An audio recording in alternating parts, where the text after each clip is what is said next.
Come on, Annie. Let's go to the movies.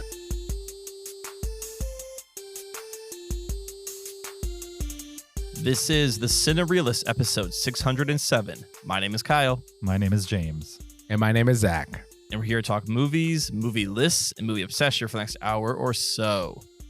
We're also here to wish James a happy birthday. Oh, happy birthday. Yeah. Peace? Wait, did you figure out how to make it happen? The balloons? Figured it out. Oh. Let's see if I can get it to do it again. There we go. You just have to wave two fingers? Yeah, a peace sign will trigger it. Oh, I can't. James, you do a peace sign with one finger straight up and then the other finger like to the side. I could do it like this. No, like most people make a V.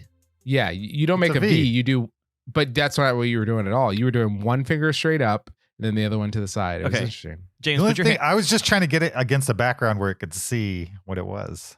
Oh, I see. I can't get it to. It's not doing it for me. Guys, my Zoom's All right. broken. Here's one do it. What about this? I love that James probably figured out this by just making different expressions. Right. This is what he does when he's not on the podcast. We're waiting for us. He just Or I makes could do expressions on Zoom. two peace signs. I want that to be our YouTube, whatever Thumbnail. thumbnail. Thank you. Yeah. Sure. That was fantastic. Welcome to the show, guys. Oh, thank you. Oh, here's another one. Let's see if I can do this. Yes. Oh, like a laser light show. Don't ask me why that's the devil horns. Because supposed to be it like rock or metal or something like that. I mean, I figured out what this was, by the way, and I know how to turn it off, but now I kind of like it. I think I'm going to leave it. Is it Like AI based? My clients love it. I swear. They all love it so far. It's a big hit.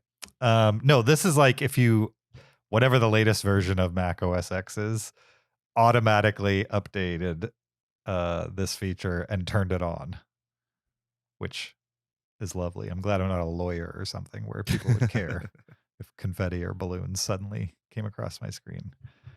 But yeah, it's pretty easy to turn off and not gonna. Great. Welcome to the podcast. I'm sure the audio listeners had fun with that. This is episode 607. We're going to talk Priscilla, the latest Sophia Coppola film about Elvis Presley's young wife, I would say. And also, we're going to play some games, which we haven't done in quite a while. Looking forward to it. How about you guys? Are you looking forward to it? Yes. Yeah. Okay. Just looking for a little bit of support here. No, I think last week we were all feeling a little tired. We were all maybe a little subdued. I think this week we're ready to bring the energy. Definitely. Yeah, that's exactly what I was talking about, James. James goes definitely, and Zach is silent. We're bringing the energy. This is what the energy looks like. Before we do that, though, I've been informed that Kyle has a check-in. I do. I brought an article to share with the class today, Okay. and I would like your reaction to this article. Okay. We're going to live react. This is a real YouTube video going on right here. Yeah, you're right, for sure. The title should be like, "We read an article and look what happened," Sure. or something like that. No, so this is an article from The Guardian. It's titled "A Dated and Alarmist Trope: Critics on the Modern Movie Cliches That Need to Go." So this is a bunch of movie critics who weighed in on movie cliches, movie tropes that they think are overused. And I'm curious to know what you guys think of these tropes. Okay. Sure. Are we movie critics, Zach? Yes. I thought we were more like movie discussion people. Well, do you critique movies? Maybe. Officially? We're not professional movie critics, if that's what you're saying. Sure. Yeah, but like, I mean, you're a movie critic. You critique movies. When people ask me what we do on the podcast, I go, "Oh, we just talk about movies." I don't say we criticize movies. Well, totally. It's No, just someone that like discusses and describes and, engages with movies or tend to be called movie critics. We also give them ratings, Right. which is I That can't makes think us of. critics. Yeah, I would say yeah. So I mean, you feel like you're using critic as a pejorative word, as in like to criticize. I That's think where critic. it comes from. Well, yes, I know where that's where it comes from, but I think in this case, the word critic more means people who, as Zach said, discuss and rate and recommend or don't recommend movies, and that's kind of what we do on this podcast. Okay, fair enough. Feels so I mean, negative. I don't like criticizing things. Well, you don't have to criticize. Yeah, you don't have to criticize it. Yeah, you could just like everything. I want to just contend that critic is short for or derivative from critique rather than criticize. Criticize. Yes. Oh, okay. I feel much better about it then. I'm going to agree with Zach on that one. But Okay, well- criticize is also derivative of critique, right? Yeah. Yes. Okay. I don't feel so good about it anymore. James is having a lot of feels today, guys. Yeah, absolutely. Okay. So before we start, can I say what one of my tropes is that I think needs to die? Please. When they have like a mess. And here's the thing is we're getting right to the point of history where this trope actually probably could survive. Mhm. But traditionally when movies have like a poor quality video and they're like, oh, can we enhance that? Mm-hmm. And then they like mash the keyboard for a little bit and then it becomes like a perfect HD image. I'm really annoyed by that. Because technology doesn't work that way. Exactly. What's funny now is that probably now is the first time in history that that actually can happen. And moving forward, that'll be trivial. But up until now, it's been annoying. Yeah. I'm more annoyed by like new movies and TV set in modern day when somebody takes cell phone video. It looks like crap. And it's like, dude, this cell phones shoot like the same video that you can get with like professional cameras practically. It never looks like crap these days. I have to be really bad cell phone in order for it to look like crap. I know a guy that uses an iPhone 4. Yeah, but It that's still a would not modern look like cell how they phone. represent. Yeah. Yeah. Still Oh, would really? not look like how they represent cell phone footage to Okay. look like on TV. To piggyback off of that, I don't like it when someone's watching cell phone video Mm-hmm. that they found, and it's like perfectly edited and narrated, where it's made more for us the viewer, but like they're watching the video, there's edits, there's cuts of the video, whoever shot it has like this narration going on, like it's very produced. I'm like, no, Mhm. this is not how people make cell phone videos. They just let it run the whole time. Sure. Yeah. Definitely. All right. Hit us with this article. Okay. So I'm going to try, there are like paragraphs for each of these. I'm going to try and like read the trope and then summarize it for you really quick what they're saying. Mm-hmm. So the first one is the vanishing smoking habit. And this is the trope of using vices to show a growth in a person. As in, at the beginning of the movie, they're smoking or drinking a lot. And then by the end, they've cleaned up their act. And that shows personal growth. Well, what is personal I don't growth? see this one. Have you seen one where they're like, oh, they cleaned up, so now they stopped smoking? I've never seen that. Have you? It's not something that jumps out at me when I read this one. I didn't say like, oh yeah, I see that all the time. Like at the beginning of the movie, they're smoking a ton, and by the end, they've quit. Right. Yeah. An even bigger thing that needs to go, Mhm. besides like quitting smoking as a symbolism for like getting your act together, is shaving a beard. That That's does yes. not equate somebody getting their act together. That's beardism, and I won't stand for it. Beardism. Dude, I don't know if a beardist. character You're like being beardist. if a character is like a hermit, and so they grew their hair wild as a means of being just unkempt, and you also get the sense they haven't showered, then shaving the beard is just they're going back to the way that they were before the hermitage.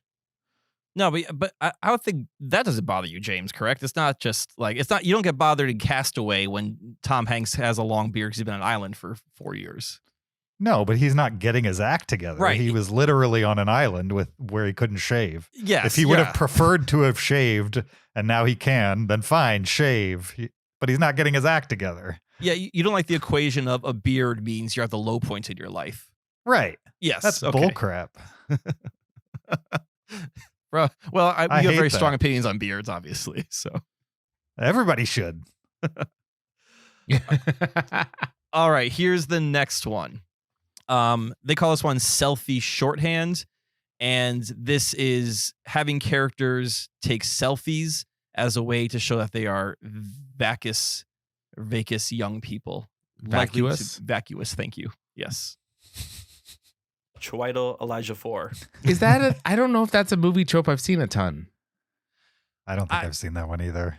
So I watched The Bling Ring this weekend. When we can discuss that another time. But that had a lot of disaffected teenagers taking selfies in clubs, and they're definitely vacuous. I like the word vapid better than vacuous. Sure. Yeah. I think it's definitely like a joke that somebody who takes a lot of selfies is self-involved and like is not very aware of themselves or how maybe they're perceived. But I can't remember too often enough that I was annoyed by it that's been presented in a movie as like the proof that somebody is that way. Because they're taking selfies, yeah. Yeah. I think it's definitely, I agree with you, James. It is used as shorthand. Let's be honest, though. If you know somebody who constantly does that, do you think that about them? I wouldn't think they're vacuous. I would think that they're trying to be an influencer. Sure. Well, what do you think of influencers? Do you think I don't think they're vacuous. No? No. Do you? I think influencers are definitely putting on a face where what they're presenting is maybe not what's real. Sure. Maybe that's not like that may not apply to every influencer. Like if you're an influencer on like, here's money management tips. Like I know the influencer can cover a wide array of things, but I think you're stereotypical influencer of like, I'm on TikTok, Instagram, sharing whatever aspect of my life. Even if you're a money manager tip influencer, you're still going to present a very specific presentation of yourself that may or may not be the truth, even if it's not in the form of a selfie. I would think. Right. Yeah. Right. Which is fine. I mean, Hollywood stars have done that since day one. You know what I mean? Left out the bad parts and left in. But that's not parts. vacuous. I don't know. Isn't just vacuous just not very smart? Sure. Yeah. Same as vapid. I would say if your fame as an influencer is taking selfies, not that you're not necessarily smart, but you're certainly not putting your intelligence as the thing first that you want people to notice about you. Right? Not because of one random selfie, but because that's what you do, is just take selfies all day. If I saw someone taking selfies a lot, I would assume they're an influencer. I wouldn't necessarily assume what type of influencer they are. I wouldn't really know that. Someone that's, taking a lot of selfies, I would just think is online somewhere doing something. Or like a teenager. Sure. Yeah. Yeah. But I don't know if it's a huge movie trope or one that I've really noticed a lot. Me neither. Well, Catherine Bray noticed it. So. Okay. I don't know who that is, but that's the critic that wrote that little okay. blurb. How about pavement catharsis?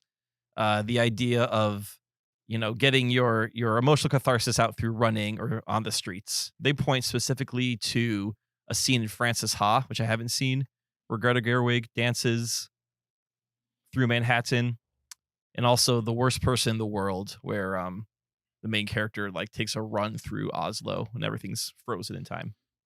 I like that trope. I also think about the movie Shame when Fassbender like just goes for like a really intense run. I mean, in Creed 2, he's running through the streets while everybody's riding motorbikes around him and stuff like that. Ferris Bueller's Day Off, they're running around Chicago, going to the art museums, and they're having a good old time. But that's not a catharsis moment. It's not like Ferris Bueller's going through something and has to run through Chicago. I think they're talking more of like the run is how you get this awakening. I like that trope. You like that trope? I want more of it. You want more people running through the streets. For their catharsis, yes. Okay. I like it too. It doesn't bother me. Sure. I haven't seen Francis Ha. So that's like the one. That's what they call out. But I've So seen far, that, but I don't remember it from the movie.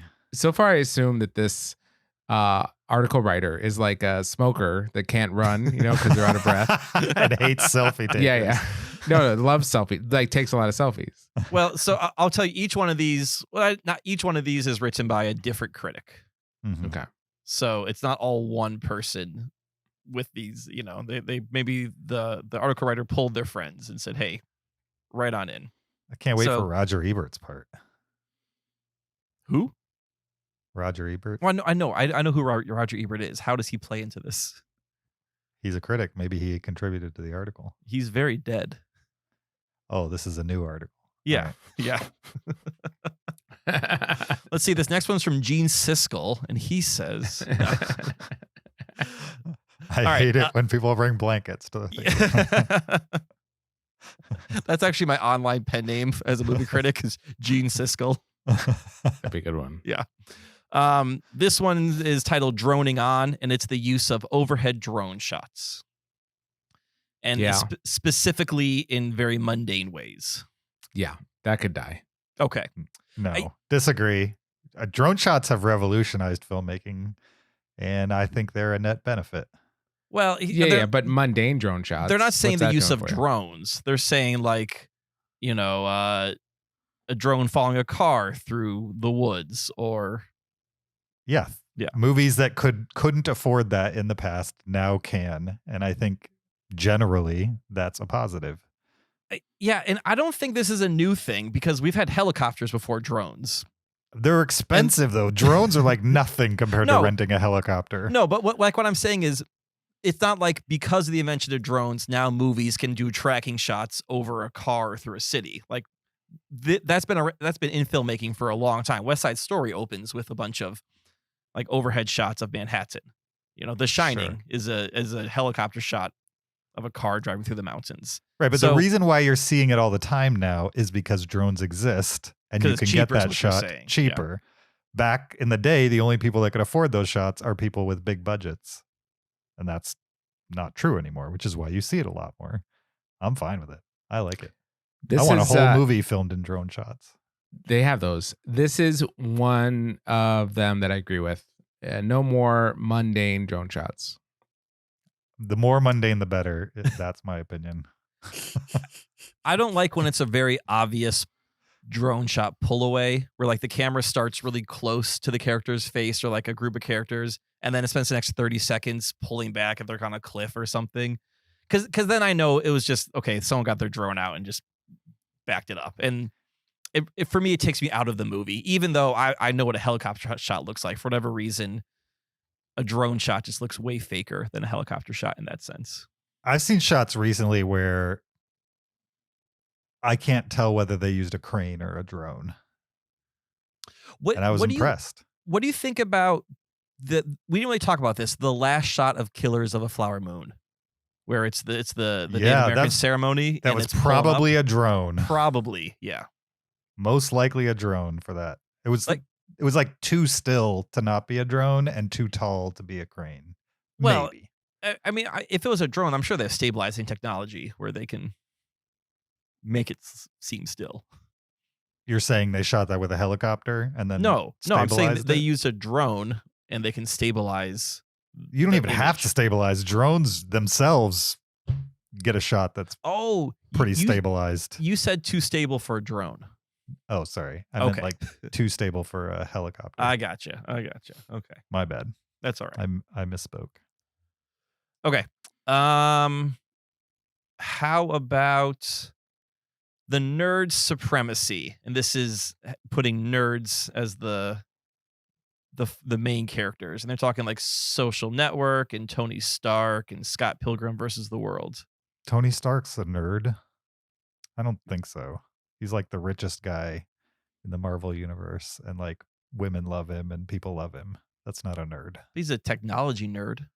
So Well,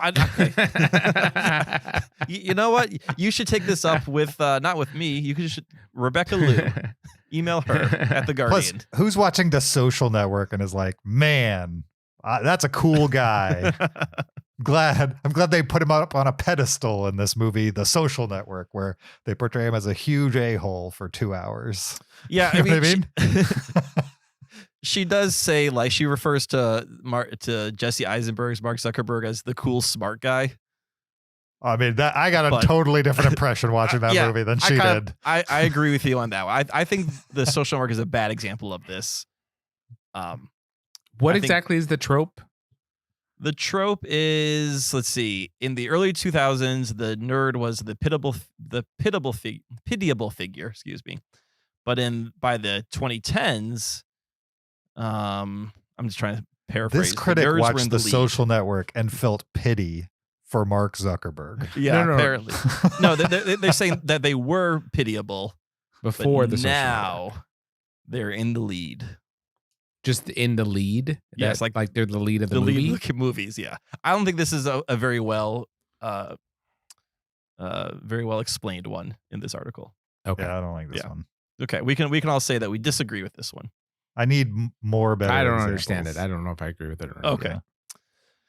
How about characters using dating apps to only find the worst people?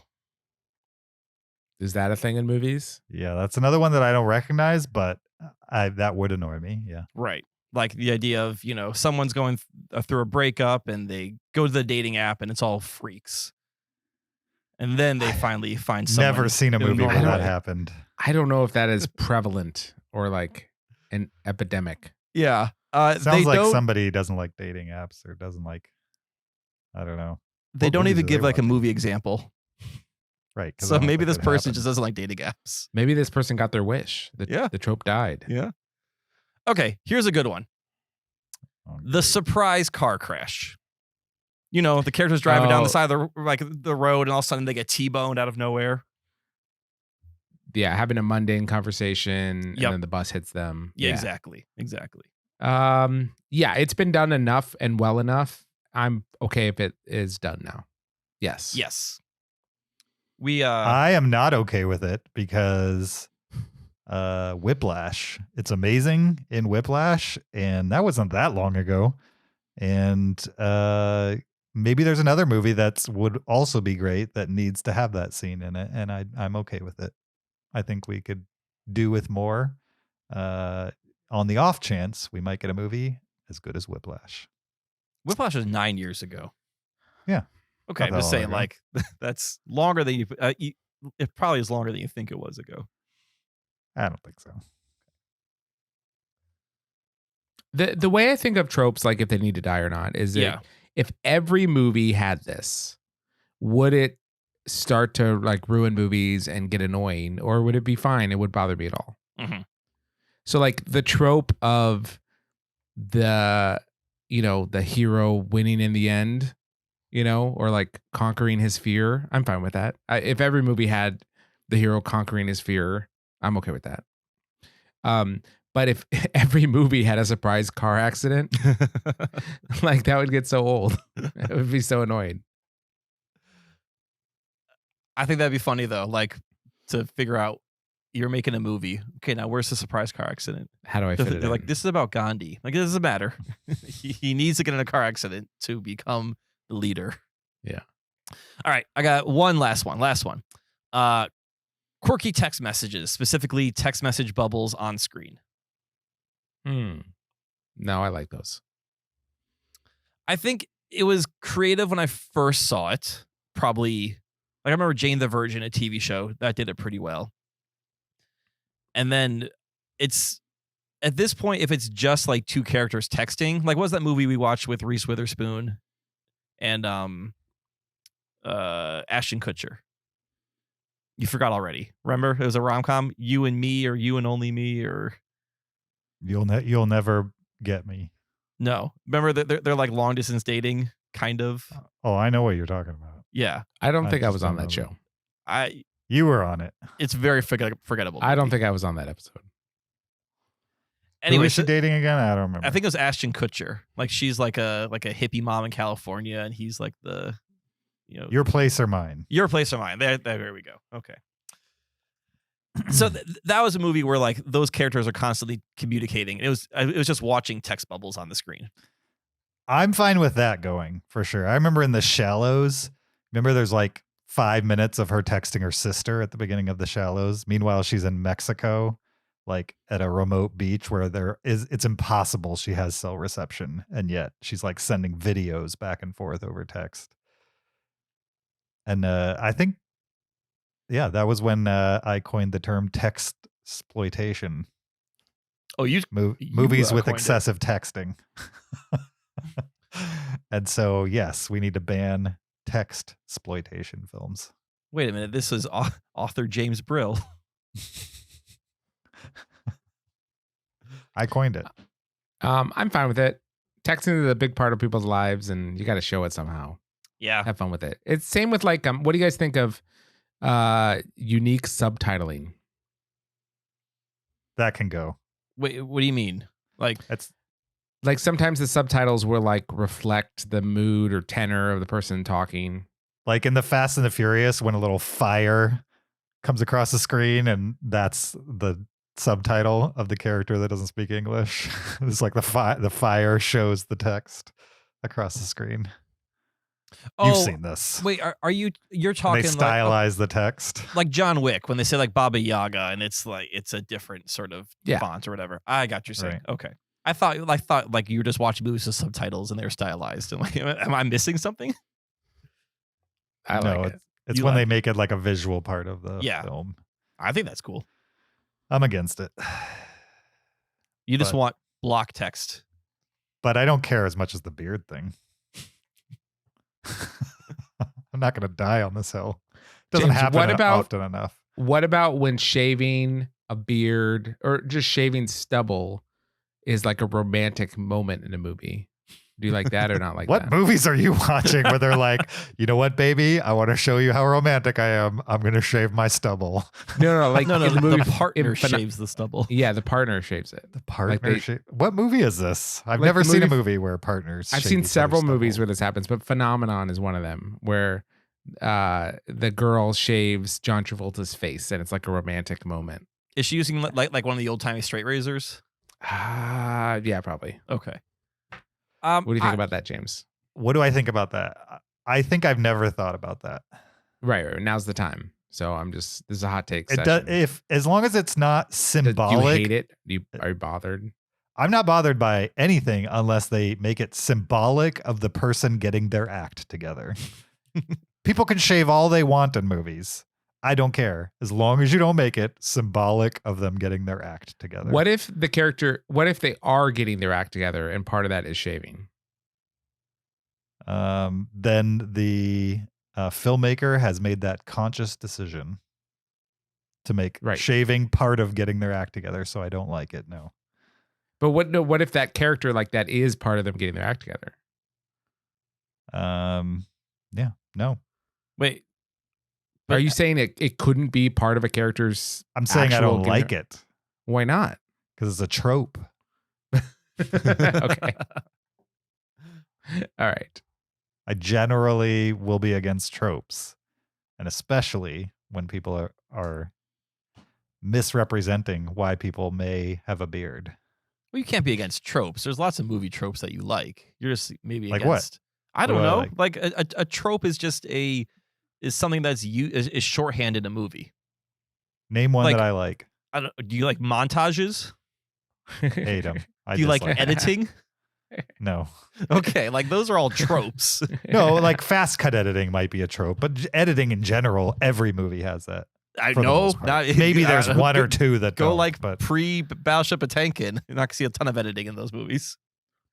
there was still editing, unless it was all captured in one shot, Which is you also which a you don't trope. like. You don't like when movies are filmed on when they look like they're filmed on a stage. Right. And a lot I of like those editing. were long shots. I like editing. Yeah, editing's You a guys trope. are getting so far away from what a trope is. no, It's we're not. ridiculous. I don't think editing's a trope, but I do think a character shaving their beard to visually represent them getting their act together is a trope. Zach, agree or disagree? I agree. I was more talking about, are you fine with it when it's not misrepresenting what's happening? It's actually representing what's happening. So you're saying the person Yeah. was clean shaven and had their Yes. act together. Yes. Then over their the course wife of the died. film, they go No, from that their to wife a guy with died. a, okay. They their stopped wife died, shaving. They stopped showering. They stopped eating. and and then they then- shave. They get their act together. They shower. They eat, and they shave. How do you feel about that? I still don't like it. I understand it, but I don't like it. I think it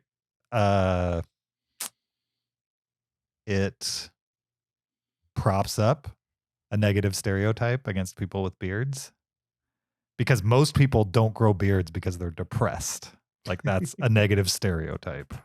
For the record, I think the dominant stereotype about beards is manliness, not unkemptness. Right, but how often is that represented in film? That like the manly men are the ones with the beards. That's not that's not how they use more beards. often. I think more often. I think more often now. Yeah, you watch like the Navy SEAL with a beard. Yeah, the operator beard. Force. I'm talking about Yeah. a real beard, not like a stubble beard. No. I'm talking about the operator beard. Yeah, the actual Operator beard, like what you Yes. have right now, Zach. I would say is No. like an operator beard. No. No. That is not the operator beard. James, you have an operator beard. No, my beard's No, too his big is to too be an long. operator Okay. beard. It's It's too long. maybe take a would couple inches interfere. off of it. This would get in the way of my sniper rifle. That's why you The got your dripping cool would give you away. bandana on or whatever. Yeah. Sure. Yeah. All right. That was a All good right. check-in, Kyle. Thanks, guys. Yeah. Yeah. 30-minute check-in. I told you this article. Welcome to the podcast, episode 607. Before we jump into Priscilla, don't forget video version of this podcast on YouTube. Find us on Patreon, patreon.com/Cinereelists. Support us there. Get extra after show audio. You could also leave us an Apple podcast review. You could do that right now, and we'd appreciate it. 5 stars only. If you do that, helps other people find the show. You could also send us an email, heyguys@cinereelists.com. Is there a trope or a trend you've seen in films that, for me, it's more the T-bone than the car accident in general. You know what I mean? Like cars just getting T-boned in movies. From like like running that. a light or something like that. Right. Yeah. Also, we can get rid of the drop the audio out and put one singular high-pitched sound that can go as well. after like an explosion or something. Right. Yeah. Although if they keep doing that, it doesn't bother me that much. Anyway, send us But get rid your of it own. anyway. Send us your own, pet peeve or trope that you would like to see go. heyguys@cinereelists.com. With that, let's jump into Priscilla, which is in theaters now. We're going to talk about it right after this clip. Hi. What's your name? Priscilla Coppola. You like Elvis Presley? Of course. Who doesn't? What are the kids listening to these days? Bobby Darin, Fabian, and you. Just what is the intent here, Mr. Presley? You got women throwing themselves at you. Why my daughter? Well, Sarah, I happen to be very fond of your daughter. She's much more mature than her age. 22. That's 22. You don't have to worry about her. Black hair and more eye makeup. I don't know if I like it. That was Priscilla, a 2023 American biographical drama written, directed, and produced by Sophia Coppola and starring Kaylee Spaney, Jacob Elordi, and Dagmara Dominicizic. You can just twiddle yourself now. Elijah There you 4. go. Thank you. The official IMDb plot synopsis for Priscilla is when teenage Priscilla Bailey, how do you guys think you say that? I don't have it in front of me. Bolu? Bolu? Probably Bolu. When teenage Priscilla Bolu meets Elvis Presley, the man who is already a meteoric rock and roll superstar becomes someone entirely unexpected in private moments, a thrilling crush, an ally in loneliness, a vulnerable best friend. I'm not even sure that's English. That was terrible. I forgot the colon. Unexpected in private moments, colon, a thrilling crush, comma, an ally in loneliness, comma, a vulnerable best friend. It is English, but it's an awkward plot description. Yeah, that's for Super sure. awkward. Yeah. So yeah, we've seen Priscilla, and now we're going to talk about it, starting with Zach's opinion. Well, I will tell you guys, I knew nothing about this movie when you told me we were going to watch it. I You never didn't even know heard it of was about Priscilla Presley. You just I had went into never it totally heard of blind. it. Oh, you know it's Elvis movie. Wow. No. I knew it was called Priscilla, Okay. Uh-huh. and then I Googled was Priscilla Elvis's wife or daughter. You didn't even And- know he had a wife named Priscilla. I You weren't knew sure in the about back of that. my I wasn't positive. Wait, I knew Lisa Marie was his daughter. Yes. Okay. So I was like, where does Priscilla fit in? It could have been his He mom. might have another daughter named Priscilla. I think I wasn't sure if it was the mom or the wife, Okay. because I know he was like attached to his mom. Okay. Um, His mom I died. think his mom was dead. Yeah. right, but he cared about his mom a lot. Okay. Most Everyone people knows do. that. Everyone knows that. Everyone. So I went into this movie knowing absolutely nothing besides Priscilla is Elvis's wife, and Sophia Coppola directed this. Mhm. And I really loved this movie. I liked it quite a bit. Love. All right. All Yeah, right. I really did. Quite a bit refers to a significant amount. Yeah, and that describes roughly how I liked this movie. No, I was incredibly impressed by Kaylee Spaney's performance. I thought it was an Oscar-worthy performance. I thought she did an absolutely phenomenal job. Let me just briefly say that this movie, like the whole elephant in the room in the entire movie, right? Probably the reason for it to exist is that when Elvis meets and starts becoming interested in Priscilla, he's 24 and she's 14. Yes. And so this actress plays a 14-year-old. And then, on through like their marriage, and then final divorce. I think she's like in her mid-20s by the time it ends. Yeah. And it's amazing how well she captures like this innocent vulnerability of this 14-year-old child. So well, where I assume this actress is in like her mid-20s or something. Yeah. But she absolutely embodies this young teenage girl. And the performance is so good. Yeah, the performance is a little bit harder to like to suss out when she's like has her hair done up, 3 feet high and is behind all the makeup, and then she just looks like a caricature, even though she's like a real like that's exactly, I'm sure, how Priscilla Presley looked. It's just such a silly, outlandish look that you start losing the reality of the character, even though it's probably hyper realistic. But at least her before she's 18 was such a performance. It was really awesome. And yeah, it for me, it felt very real. It didn't feel like this, like, fake kind of like, let's put on a show of what it looked like. It felt like it was filmed at the time. Like it felt real. It felt embodied of the time. The Elvis guy was like, I would say a complicated, kind of interesting figure that had, I don't know, like you could kind of see why people were drawn to him, but also like he's like an idiot, it's just very interesting portrait of Elvis.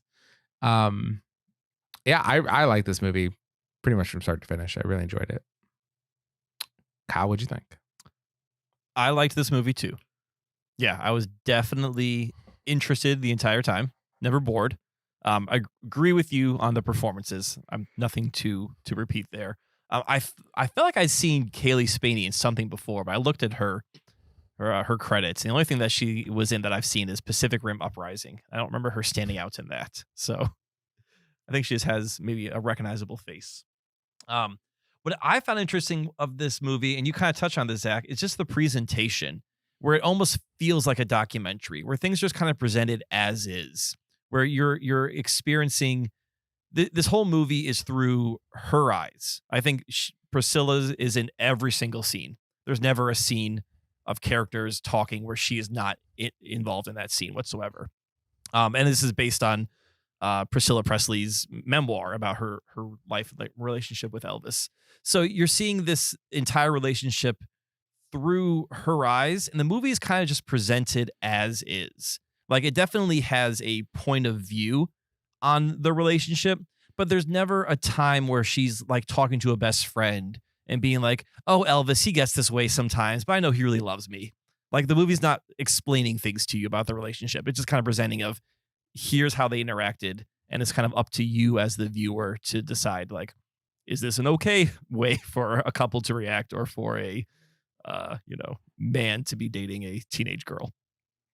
No is the answer, but there's definitely not running commentary throughout the movie, which I thought to be very interesting. I did find it interesting that this movie was shot very darkly, if that makes sense.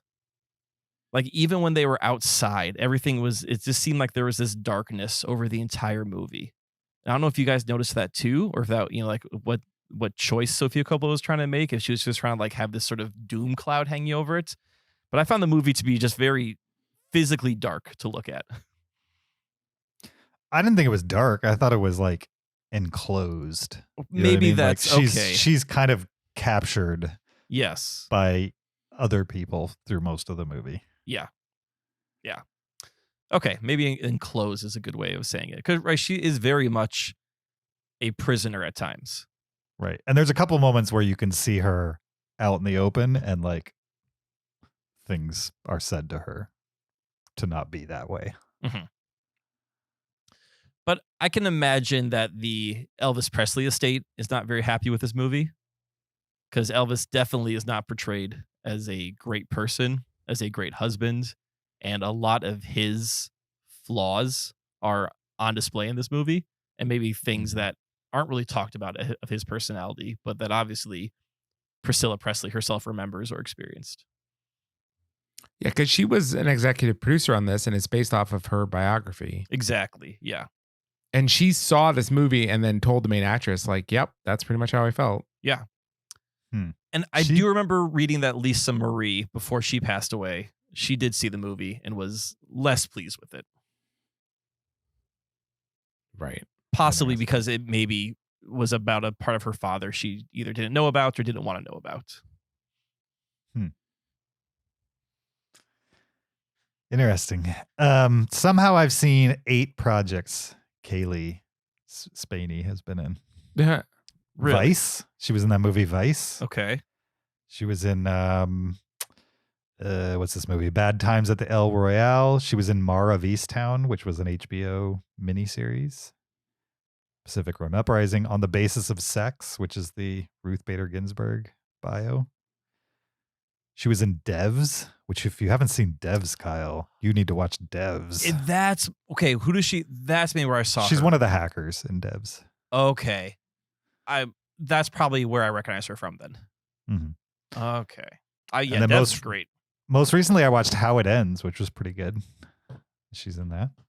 She plays the younger version of the main actor in it.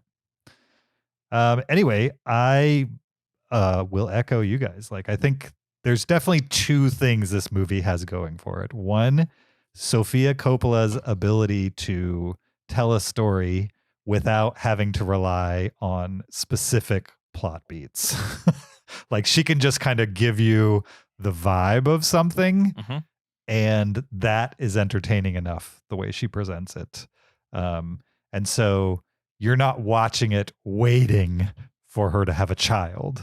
You know what I mean? Because that's when the story is going to turn, type of thing. Or this one specific thing you know about Priscilla Presley is going to happen, and now the story breaks and we're into the finale chase scene or anything like that. Like, that's not what's going to happen in this movie. You're just going to get a feel for how it might have felt to be Priscilla Presley in this time period that she's around Elvis.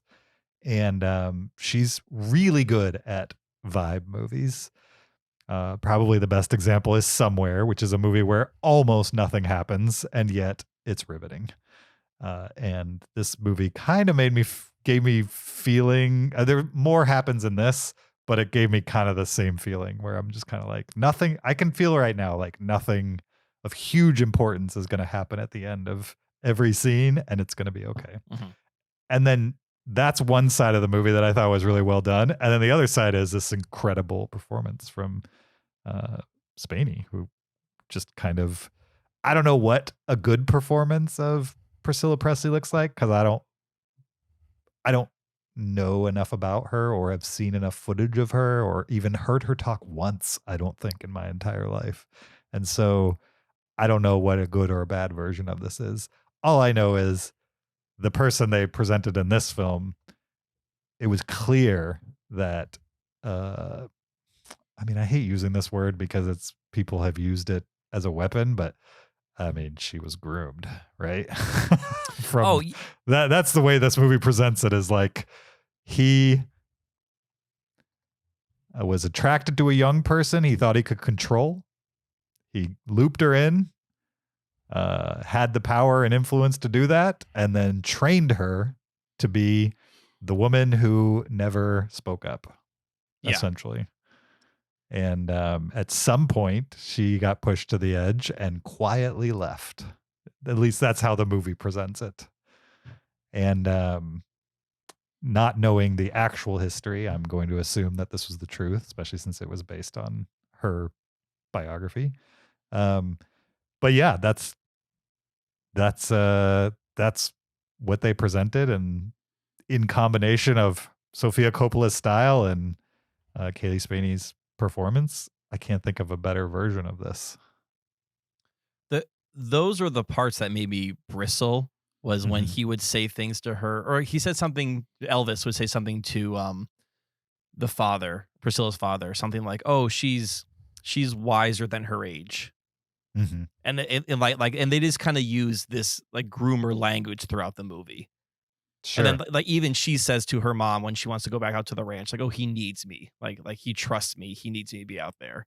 And right. And you see how he, exactly, you said, kind of groomed her and controlled her and got her to be within his circle of trust, where they into the kind of this codependent relationship, but also where he could also just do what he wanted on the side and come back and be like, "Oh, my bad. I stepped out. You're the only one actually for me." Yeah. In the moment when I forget what she's talking about, but he's like, "Look, the woman I'm going to end up with isn't going to have opinions." You know what I mean? Or something like that. I forget the exact, you know what I'm talking about? Yeah, There's like a moment when I think they're on the phone and she's trying to talk to him about something she's into. And he's like, "I don't care about any of that." And he does that a couple times. Multiple times as they're living together before they're married. He says like, "Oh, my wife does this," or "the girl I'm with has to do this." Right. Yeah. Like he's just kind of giving her hints that if she doesn't come in line with what he thinks his future wife would be, then, he's giving her clues. Right. And then the worst part probably is when he's like, "The girl I'm going to be with is going to be into the books I read." Yeah. So he's basically telling her she has to read all this crap. And it is the few moments in the movie where she stands up for herself. So He's so insufferable in those moments. Yeah. I have a question about that moment. And I mean, spoiler, I guess. Right. So this is what he's into. He's into like mysticism and yoga and all that. Mm-hmm. Right. And he says that line, "The girl I'm with must be into what I'm into." Mm-hmm.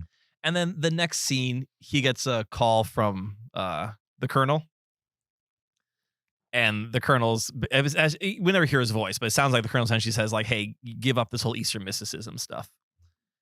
Are we? And then she kind of hears the call. Are we supposed to get the idea that she maybe contacted the colonel and was like, "Hey, he's really into this Eastern stuff, and we gotta kibosh it"? Or something I didn't like get that vibe. It's ambiguous. Yeah, I wasn't sure. Like, I thought she had a little smirk on her face, but I couldn't tell if they were trying to say like she actually took agency and was able to manipulate him through the colonel, or is it just kind of coincidence that the colonel was saying enough of this while she also is sick of it. Yeah, I think it was ambiguous. It could have been either. Okay. I took it more as in the same way that he's controlling of her, the Colonel's controlling of Elvis. Oh, okay. Right. Which I we could see saw that. in Elvis last year. Yeah, Yeah. exactly. Sure. Yeah, it's interesting that her experience is almost completely unrepresented in the Elvis movie Right. from last year. I also want to just highlight Sophia Coppola's writing because I think it's really great and economical. How much she's able to get across about character through these little moments, and one part that just felt so genuine to me is this little moment. Later in the film, there's a jukebox, and his buddies are asking Elvis like, "Hey, when do you want to play on the jukebox? How about you play that Beatles song?" Mhm. And Elvis makes this joke about like, "Oh, what's a beetle? It's like crawling all over the ground." And his friends all laugh. And it felt so authentic to a guy that like has never had to develop an actual good sense of humor because people around him are like yes manning him for like other reasons, right? And so he can say things that are just legitimately not funny or creative or clever, but people will treat it as if he said something funny. And I just that absolutely, I've seen that in real life. People that are kind of in this bubble, and so they don't have to develop like actual personality skills. And it just, this little moment felt very true to like that must have been Elvis's experience. Absolutely. Like at some point, that person thinks that they're just naturally funny when in reality, people are just humoring them. Right. Yes. Yeah. Yes. And I think some of that is also, not to get too much on Elvis, but to live that, you have to live a secluded lifestyle, right? Either they were in Graceland or they were on the road. So he's always surrounding himself with the same people. Mm-hmm. Yeah. Yeah. I like vaguely knew that like Priscilla Presley was much younger than Elvis and that they met when she was young and that this relationship had its problems for sure. But for some reason, I just never considered the grooming aspect, which totally makes sense, Yeah. especially if that's how she portrays it in her book. And that's how the film portrays it. It's like, okay, that makes total sense. The other thing I read that represented in the movie is that they didn't have a sexual relationship until she was 21, which to me, again, is like, why exert that kind of control over somebody unless you're just doing it because you can, because they're just kind of like a pawn. I don't know. How old was she when they got married? I think she was like 18 or something like that. Okay. So they went really? years I think it was. after. I feel like it was later than that they got married. Like she I don't went remember. to live there in her senior year of high school, but she was look living it there up. for a while. 1967 they marry. Okay. So what year was she born? Well, wasn't she 14 and 59? She's 14 and 59. So 59 carry the So minus 7 the years 14. later. Okay. Yeah. So 7 years later. So That's she's 21. 21. Okay. Okay. So maybe they didn't have a sexual relationship until they were married. I mean, she was Catholic. Right. In the movie, they presented as that didn't matter much. Yeah. On her I don't side. On her side. You know what I mean? That's true. That's true. But he did have a big old Jesus statue in his bedroom. And he was Which- definitely. Is that a having red fair- flag? What? How? No, it's not, because I think a lot of Catholics have that. If you were a girl and you walked into a guy's bedroom and there was a pedestal with a Jesus statue on it, that wouldn't be a red flag to you? Am I Catholic? Is it a crucifix? I don't 'Cause know. If it's a crucifix, it's fine. That's gonna be above the bed anyway. I would not be. I'd be asking some questions. James, Can I say have you one been around a scene lot of that's- Catholics, James? I just don't want I don't want arms spread Jesus statue looking over my bed. That's Right. weird. Well, you're not Catholic. Yeah. I'm just saying, even if I was Catholic, Well, I would You don't not really be have into it. Not much of a choice at that point. So I guess. Is that in one the scene that- rules for Catholics? They have to have a Jesus statue watching over their bed. But when I've you never say heard of that. Jesus statue, do you mean crucifix? Like He No, keeps there saying was literally Jesus. a Jesus statue. I did not notice a Jesus statue. Was It it was like- Jesus on the cross? No, it was like Just teacher Jesus. Jesus. Teacher Jesus? Jesus? Oh, yeah, like that outfit. Okay, I know. Like what you're- mounted to the wall? No, it was on a pedestal. You don't Okay. remember this from the movie? They showed it like 3 don't. times. I remember like the tiger, but Can I say one scene that just seems so strange and out of place, and it just Sure. I don't know. It didn't seem to fit with his character, and I just didn't understand it. Remember when he was with that bunch of groupies and he was reading the Bible to them? yeah. It's and like he's like, yeah, I personally think that Jesus was attracted to the woman at the well, Mhm. and it just and he was like openly flirting with the girl. It just seems so odd. It was such odd behavior. Of like, who are these people that are like listening to him talk about like the Bible, but like are also like totally flirting with him? It was just interesting to me. I guess I never knew about Elvis's expand your mind phase. Like I don't Right. associate that with him. I'm sure he did, just being a figure in the 60s, but Yeah. Right. it did seem a little out of place for me. Yeah. I think it never bled into his art output. And so I think most people don't think about that. I didn't know about it either until watching this movie. So Yeah. that also wasn't in Baz Luhrmann's Elvis. And this movie focused much more on his movie making than his music. Mhm. Yeah, there's only the one scene where he's trying, he's like bashing all the songs. He has the new songs he's recording. He's not happy with any of them. Right. Mhm. But yeah, Yeah. again, her performance was incredible. I would rewatch this movie just to watch that performance. Do you think it's Oscar worthy? Yes. Yeah, I think she'll get a nomination. Yeah. I don't know if she'll get a nomination just because I think maybe the movie's a little low profile, but I'd be fine if she did. That's for sure.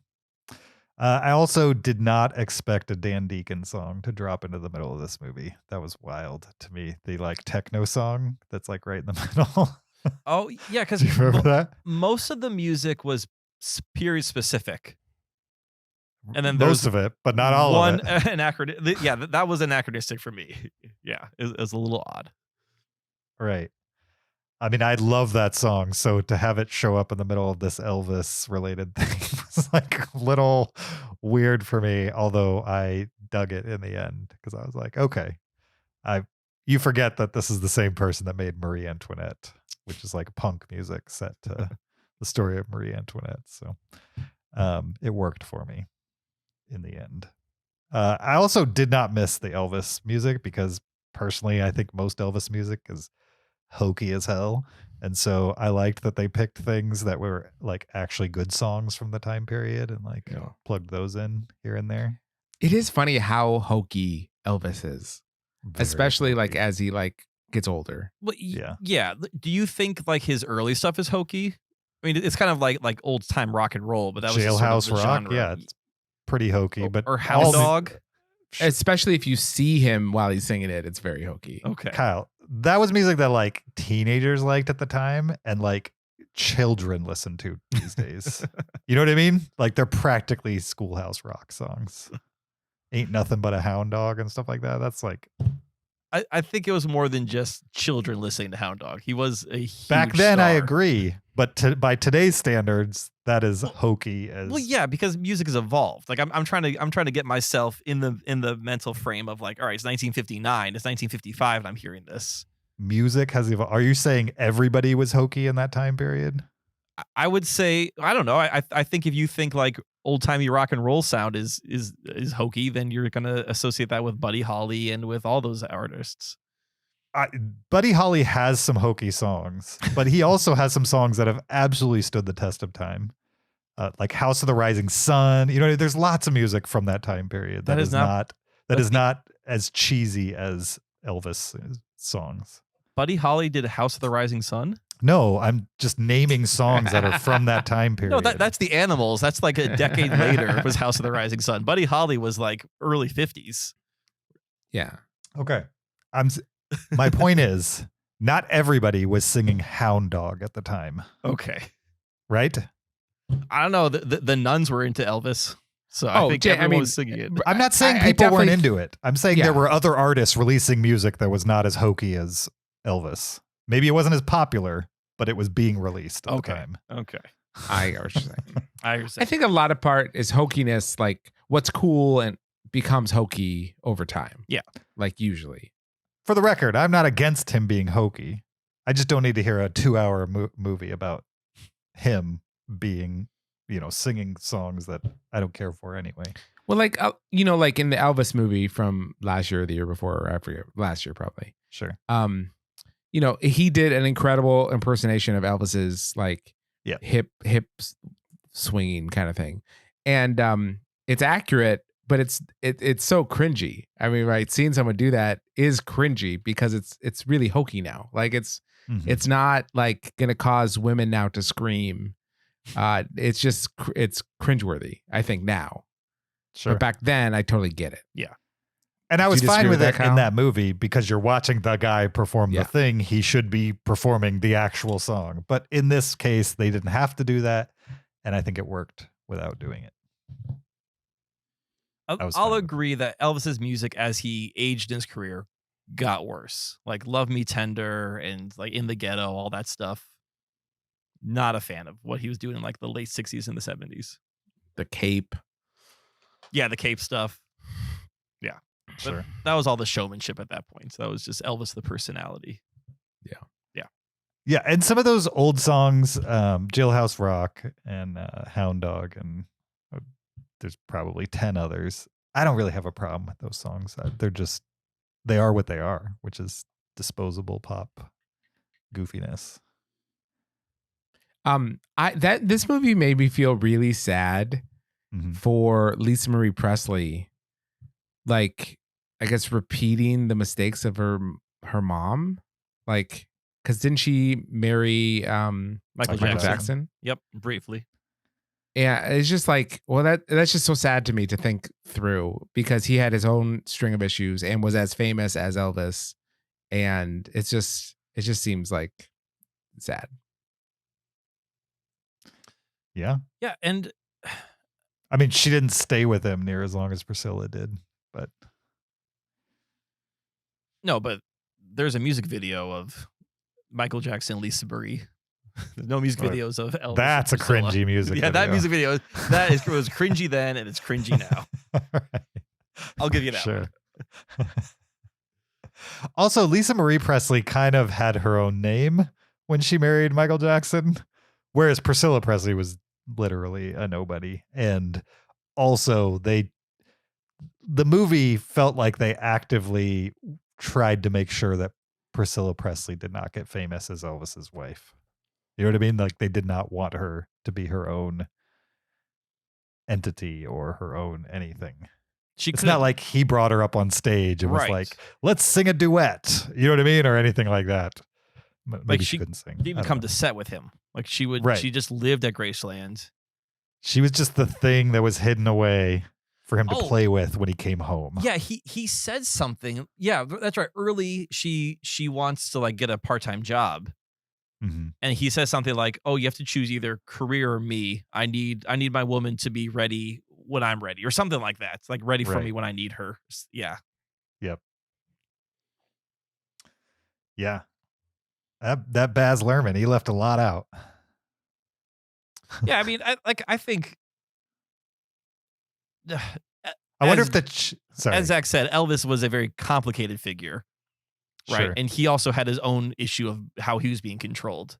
So, or I think Baz Luhrmann was telling one part of the Elvis story, which is sort of like the Colonel Parker influence. Mhm. And then Priscilla's telling how she was being controlled by him and this other part of his personality. So Mhm. I don't think there's any one person that he was. He was complicated and had a lot of things going on.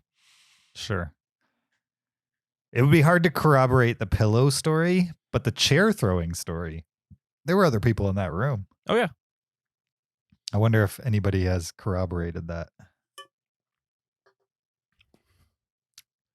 Do we need to? I mean, corroborate. She was in the room. No, You know. I personally, I don't need it corroborated, but if other people would be, Elvis stans who don't want to believe this is how he was behind closed doors, if they needed any proof, that would be something you might be able to corroborate. Some of the other stuff is much harder to corroborate. I also really appreciated this movie's restraint in how it tells stories, and Sophia Coppola just does that naturally. Mm-hmm. But it definitely had the drugs, that they both got addicted to, but it really didn't lean into it. It was just kind of there. But most movies, this would have been like a 20-minute drug thing, and this one wasn't. There's no scene where she's screaming at him about the pills or dumping them down the sink or anything like that. There's no one hysterics. scene where she like blames the pills, but other than that, yeah, there's no because he hysterics. grooms her to accept the pills as like a part of life. Yeah, sure. I don't think that was like an intentional thing he was doing to like, position her how he wanted. It's more like, this is what I do, so you do it too. Yeah. Right. She was also partying until who knows what time at night and then going to school the next day. So yeah, as a 14-year-old. Yeah. Or she was 17 by that point. Yeah. I also really like about this movie that On the Rocks made me a little concerned about Sophia Coppola, and now not so concerned. Like I thought On the Rocks was like a step to like mass market filmmaking, you know what I mean? It was like her attempt to just be less Sophia Coppola and more like traditional rom-com. And it was kind of like, if there's enough of those people around, I just want you to make movies that like are akin to what I thought your style was like. And now she makes Priscilla, and it's like, yep, still got the style for sure. Yeah, it was good. So I was excited about that. What are you guys letterboxing this one? I'm giving it a 4.5. Wow. You really liked it. Yeah. I like Sophia Coppola movies, especially ones where almost nothing happens. And that's what this movie is. But a 4.5. That's high. Sure. All is right. it? Well, Kyle? Not that high. I'm going to give it 4 stars. And I do have a theater story to tell you guys after we give our ranks. Okay. Yeah. This is definitely a 4.5. Okay. So Zach, you also get a 4.5. Why are you giving me crap for 4.5? I wasn't. I was just clarifying. Oh, okay. Jeez. All right. 2 4.5s and a 4 for Priscilla. Let's get into Kyle's theater story. Traditionally, we tell those before the movie review. Well, we try to delay the movie tradition. review as far as possible. Yeah. We already spent some time on my check-in, so I didn't want to then tell another story on top of that. It would have been a trope. Oh, okay. Yeah. I see what you're saying. We're all about breaking tropes here. All right. So where I saw it, the theater I was in was at the end of a hallway where the hallway like would split to the left and to the right. And there's a theater on the left and a theater on the right. And I was in the theater on the right showing Priscilla. And the theater on the left was going to show the Taylor Swift movie in like an hour. Okay. So I'm in my theater. We're like an hour into the movie. And this is during the LSD trip scene. This woman walks in with like her 10-year-old daughter. And she's like walking around. She turns on her flashlight, like on her phone, is like looking at seats. Granted, during this is happening, and you guys know where this is going.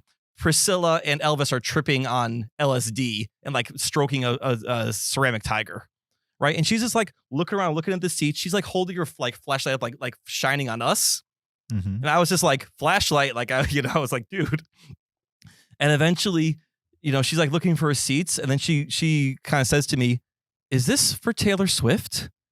And I was like, "No, this is Priscilla. Taylor Swift is next door." And she's like, "Oh, sorry." So she leaves and goes next door. 10 minutes later, another woman comes in with like 8 girls, like 8 to 10 years old. And like they start walking around, and I just say, like, just in the theater, I just go, "Taylor Swift is next door." Like just in like my teacher voice. And how many people were in this theater legitimately watching Priscilla? 10.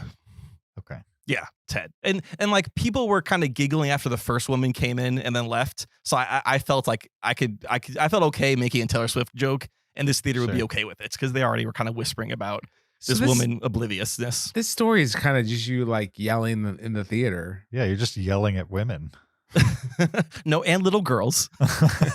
That's you learn nothing from this film. So I was just confused by how, like, why were people walking into, like, it was clearly Taylor Swift's on the left, Priscilla's on the right. Like, there's two separate hallways.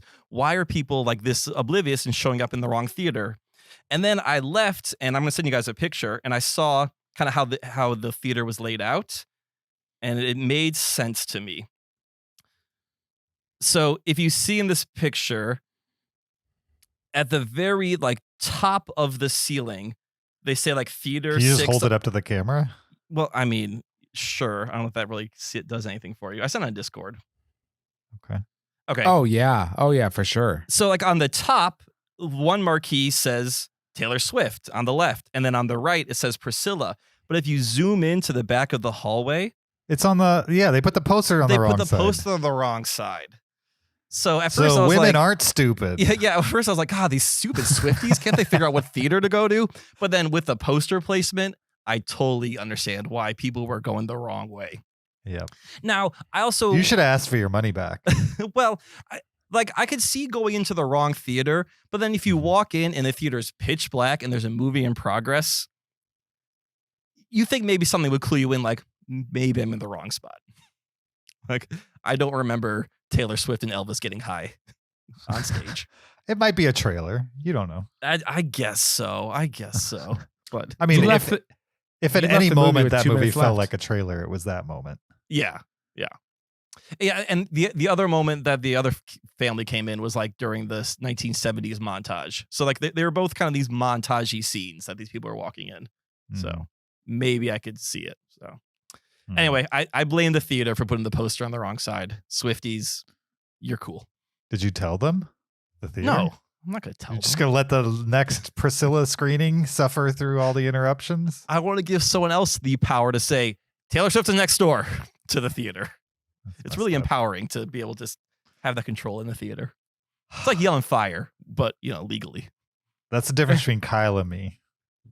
When the subtitles were fuzzy on Killers of the Flower Moon, I was the first one out of the theater to get that crap fixed.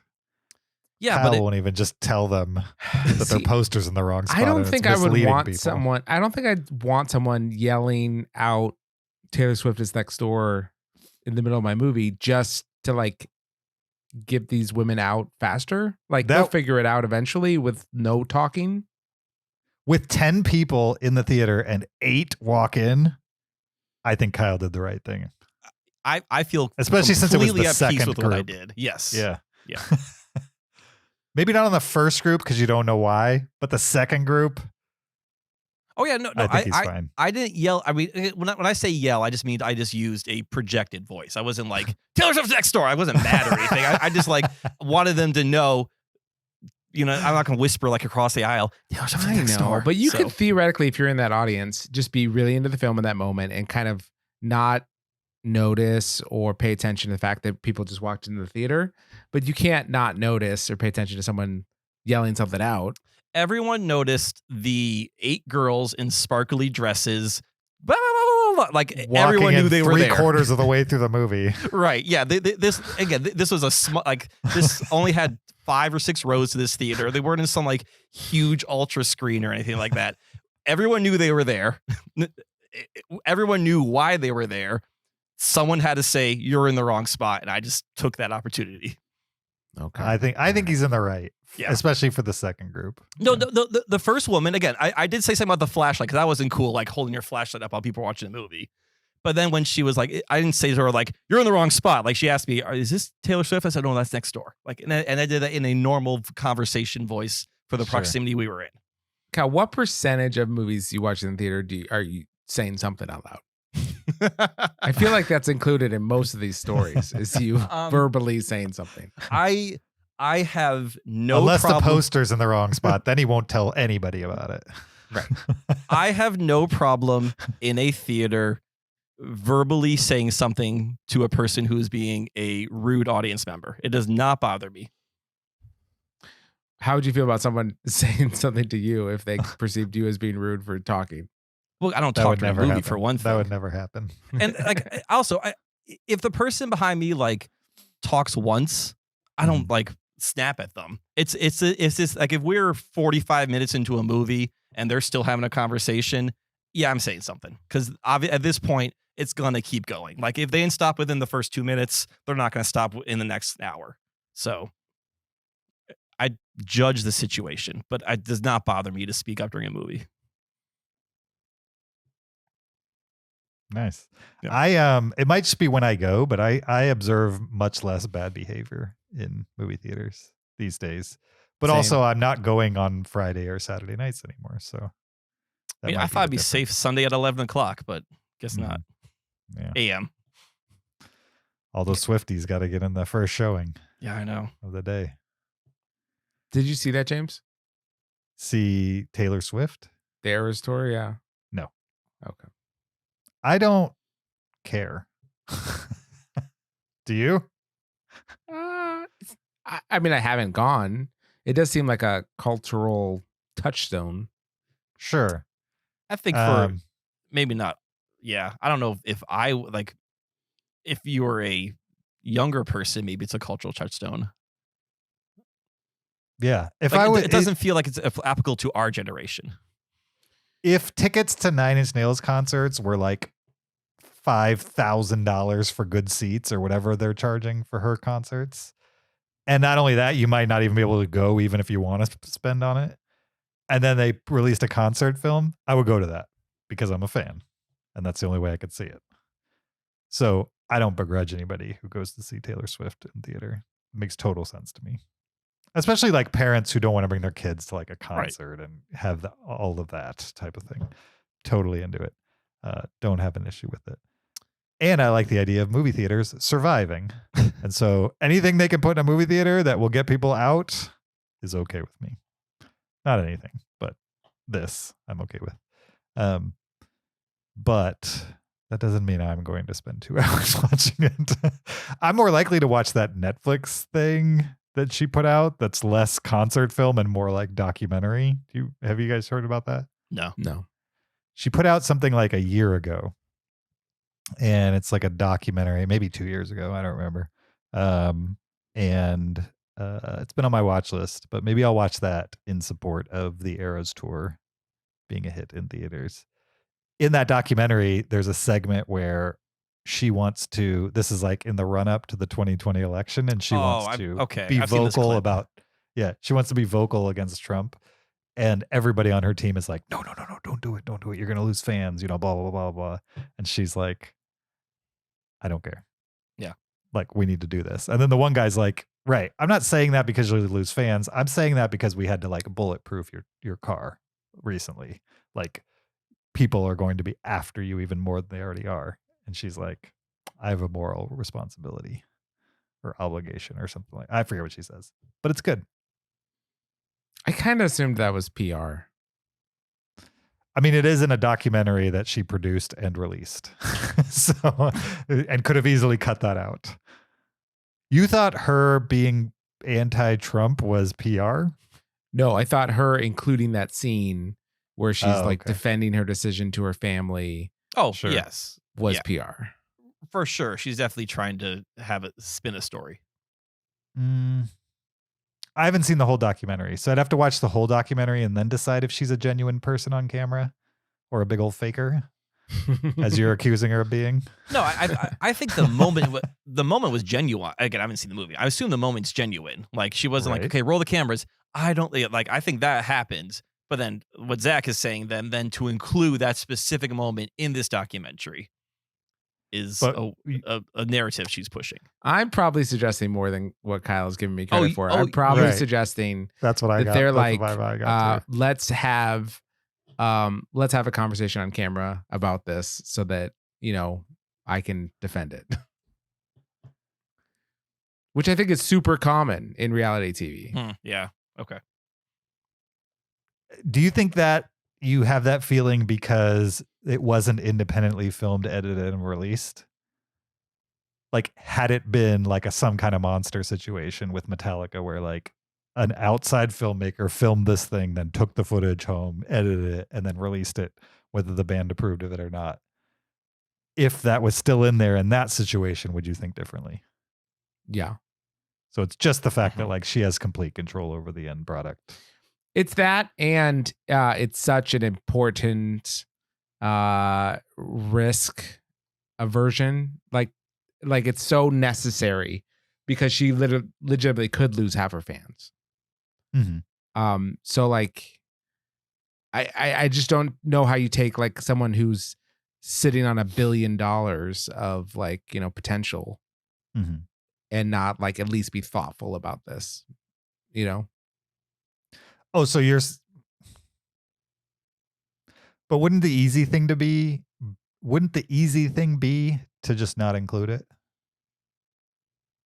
Like the risk of you losing your fans is you continually talking about it.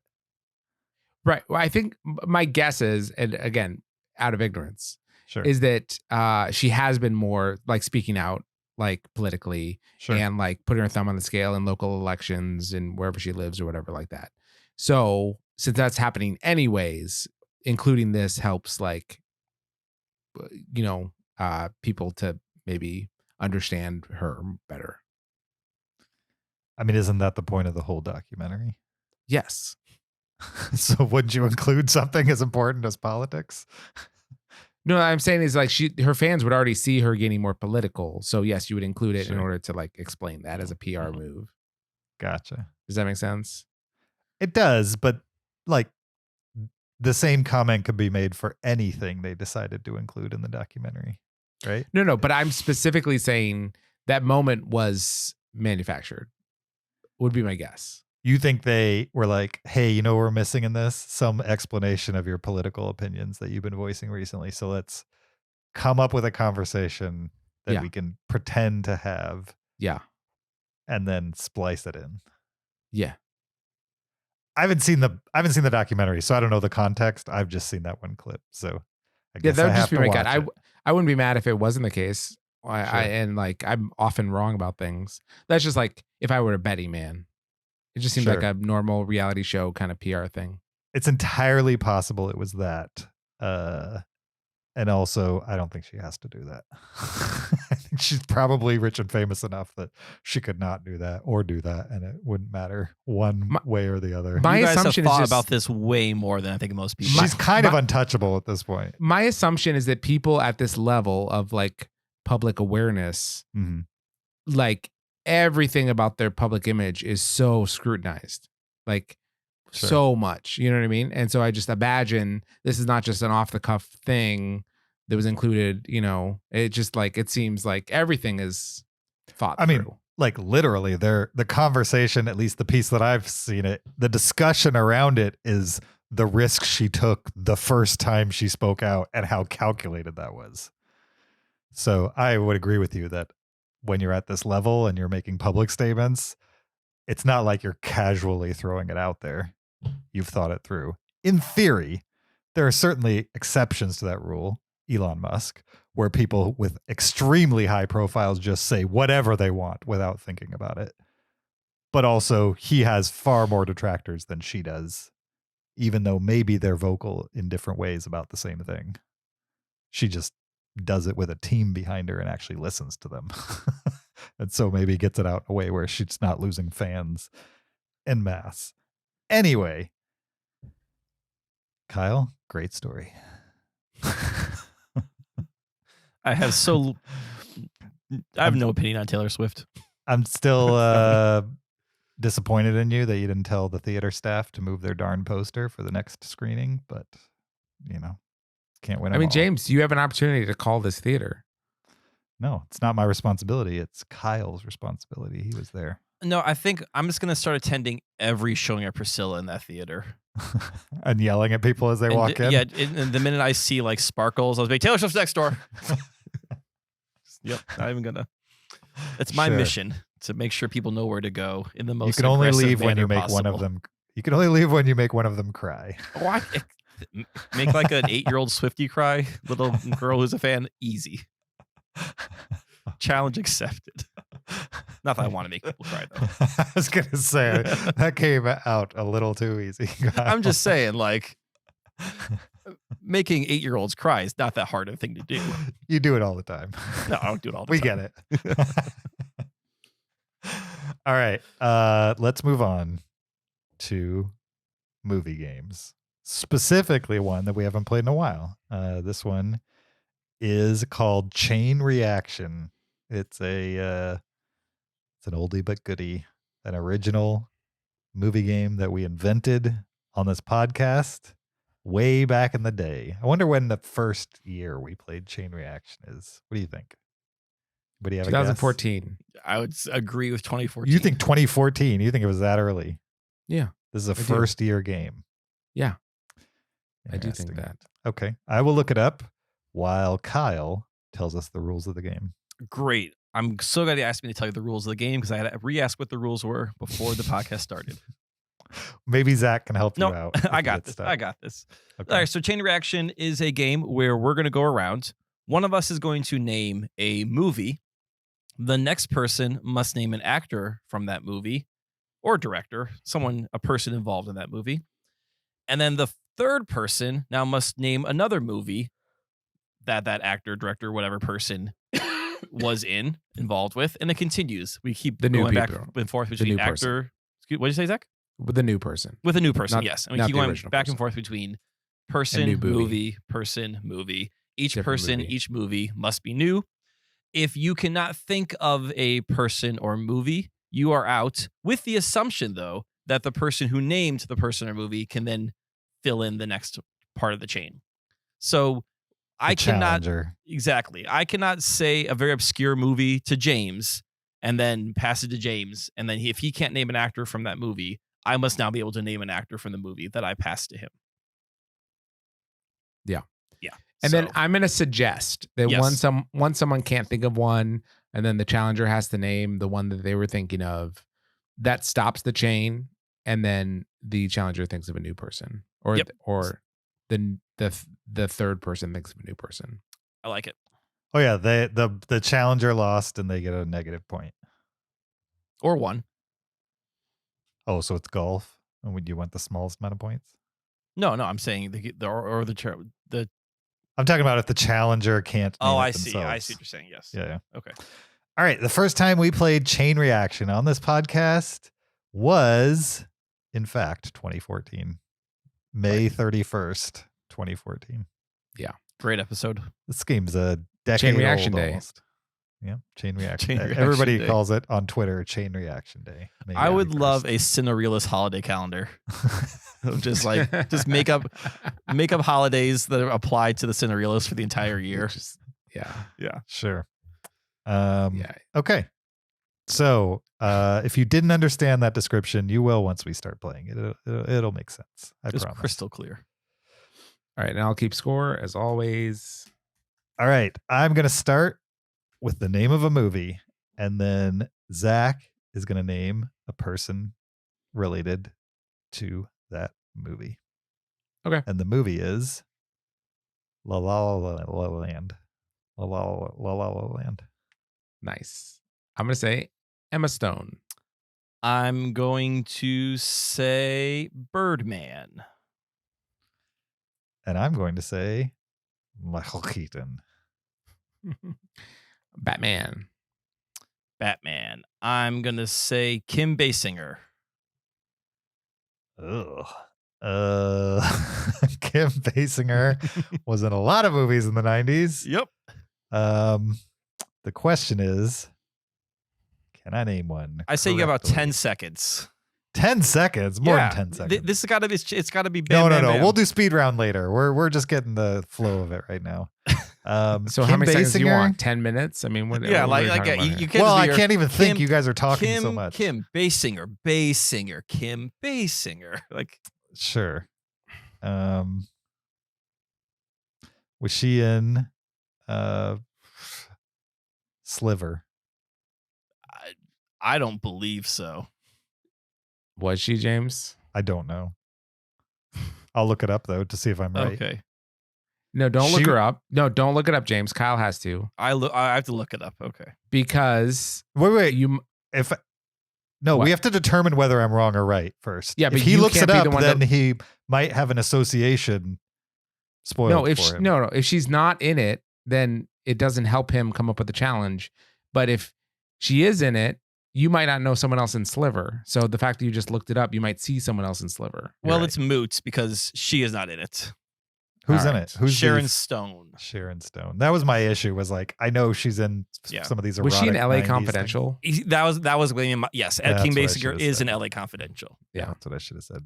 So does it go Right. on to Zach then with LA Confidential? No, then I have a negative. I have 1 point No, or -1 for Or doing whatever we're golf doing here. style. I don't No, know. how we're much not points. doing golf style. We're just points if you do it. Now, can I suggest another addition Tweak? to the 3-person of this? Yeah. Sure.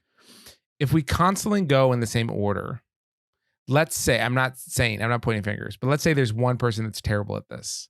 The person before them will always get points. So what if every time someone gets a point, we change directions? Or Sure. change the order to the opposite order? Yeah. Just so Are that you there's saying no that I'm spoiler. terrible at No, it and I am Kyle's not gonna saying win because he's always No. gonna go right before me? I'm not saying that. No, I I'm think saying if one of us was terrible at it, that is what that would mean. Zach is trying to randomize a little bit All right. here. Yes. I'm fine with it. Okay. I'm a random guy. I'm into randoms. So we're now Let's going to do go in the opposite order. I'll do one, and then James will go next. Okay. And my movie is going to be Finding Forrester. Finding Forrester. Yeah. Mhm.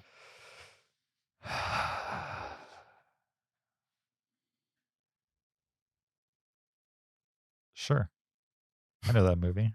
Okay. I even know great. the actor that is in it. Fantastic. The main guy. You'll be really good at this game then. I really would if I could remember his name. He was a James Bond. Oh, Okay. interesting. Trivia. This is great. Are we playing where if the other people are convinced that you know the name of the person, but you can't remember their name, then it counts? I think you gotta say the name. I think we've played before where if I you think can we- convince the other We person that have, you know what you're talking but I about. think you gotta say the name. I don't think so. I disagree. Zach, you're the Uh, deciding vote. You know, we didn't say before the game that we were playing with the Will Ferrell rule. So Yeah. I'm let's- calling the Will Ferrell audible. Yeah, on your turn. Right. It'll apply to you guys too if you get into that situation.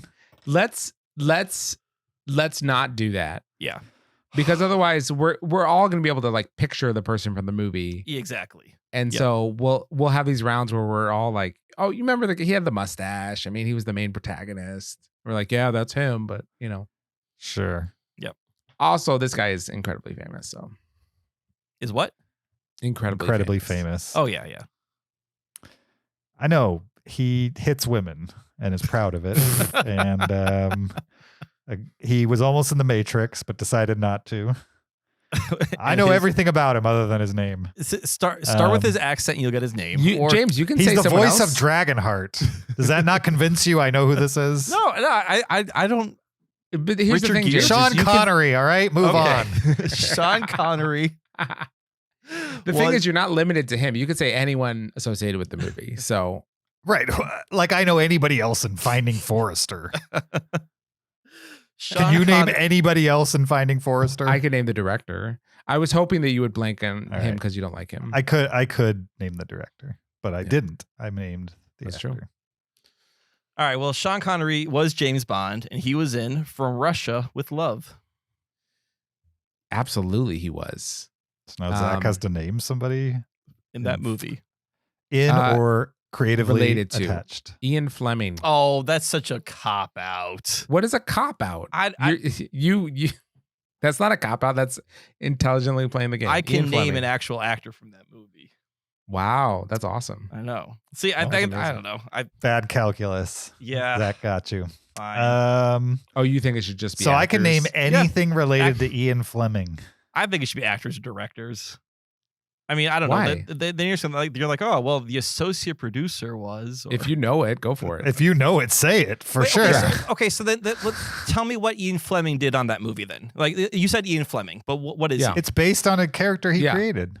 Is that his Story credit? by. Is it Story story by. by? I would think so. Yeah. Oh, you would I don't know think if it's a so. story You by, think but so. It probably says based on character All right. created. Yeah. At minimum, From it says Russia with Love. Let's see what the credit is. that. I It's think he's definitely creatively based on linked. his IP. Yeah. He's definitely creatively creative. linked. If you can challenge it, but if he's creatively linked, then you would lose a point. All right, keep going. I'm curious to see what his credit at is, but we can keep going. Okay. James, what do you got? Ian Fleming.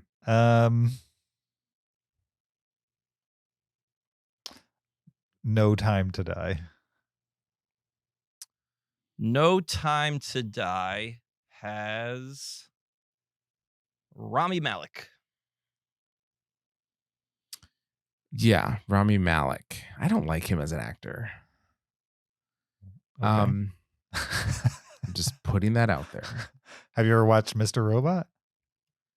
Yeah, I was underwhelmed by that. I never watched it. I'm just curious. I know I liked the guy. a lot of people from it. watched him in that.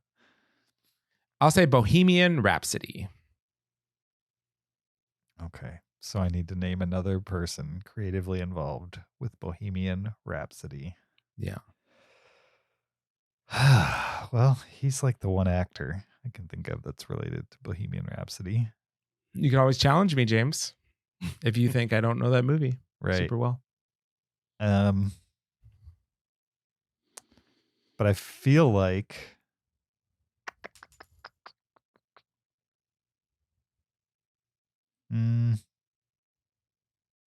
I might be able to come up with somebody creatively linked.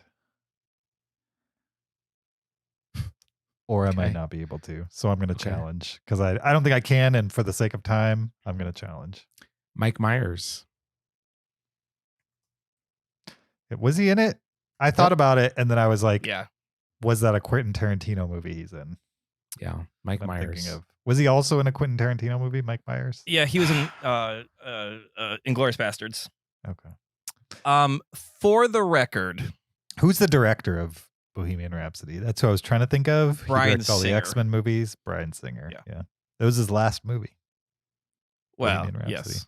After for the record, Mhm. Ian Fleming is not credited at all in From Russia with Love. You're saying at no point on the screen does it say Ian Fleming. I am looking at IMDb, and I went to the full cast and crew. I searched for Fleming. There's one instance. It says Ian Fleming (parentheses novel parentheses uncredited). I mean, he wrote the novel From Russia with Love. Yeah, but you guys said, he's probably got a story by or based on the characters of. And I'm saying in the credits, there is no mention of Ian Fleming. So if you play this game and you're like, I memorize every credit. Let's accept what Kyle's saying is true. Okay. And also he's wrong. Ian Fleming is creatively linked to any James Bond movie. I completely agree that Ian Fleming is linked to Bond movies. I'm just saying he is not credited in From Russia with Love. I don't think they have to be physically credited in the credits. I think people who write books, Wild West here. So he wrote people who write books are creatively linked to the movies based on those books. Did he write No Time to Die? Hey, Kyle, he's not writing all the stories. He created. I think you can say character. Stan Lee for any Marvel movie. You can say Stan Lee for any Marvel movie. You can't do it twice because you can't use a name twice. But yeah, but like Stan Lee was at least creatively involved with the Marvel movies. Like Ian Fleming was not involved. Not all of them. Okay, I will say, hold on. In the closing credits, according to this website, one of the things it says is James Bond will return in the next Ian Fleming thriller. Okay, what does that mean? It said that on the screen. Is that a novel? Is that a novel? Is that a book? Is that a radio show? It just says an Ian Fleming thriller. Yeah, so I'm just saying in the credits, his he's name in appears on the screen, evidently. Yeah. Okay. Well, there you go. He's linked. He's linked. I mean, obviously he's linked. I'm just, if we're getting so specific in the credits there. Okay, so here's my question: game. how am I scoring these things? So I have no idea. So I came up with a movie that stumped James. He challenged. Do I get That's a why I point? think and it should he be gets a golf. negative point. Should be golf. Even if, regardless if it golf, we just times everything by -1. I'm just asking: do I get a point and he gets a negative point? No, I would say someone won. You won. You get a point. I won the last one. I get a point. Okay, so he doesn't get any negative for challenging. Yeah, no. It's Okay. like. So if let's say I challenged Kyle and I won, I would get the point. You get the point. You get the point. Gotcha. Yes, correct. Okay. Sounds good. All right. Fair enough. Yeah. So Kyle, you go, and then it's James's turn. Okay. Jurassic Park. Jurassic Park.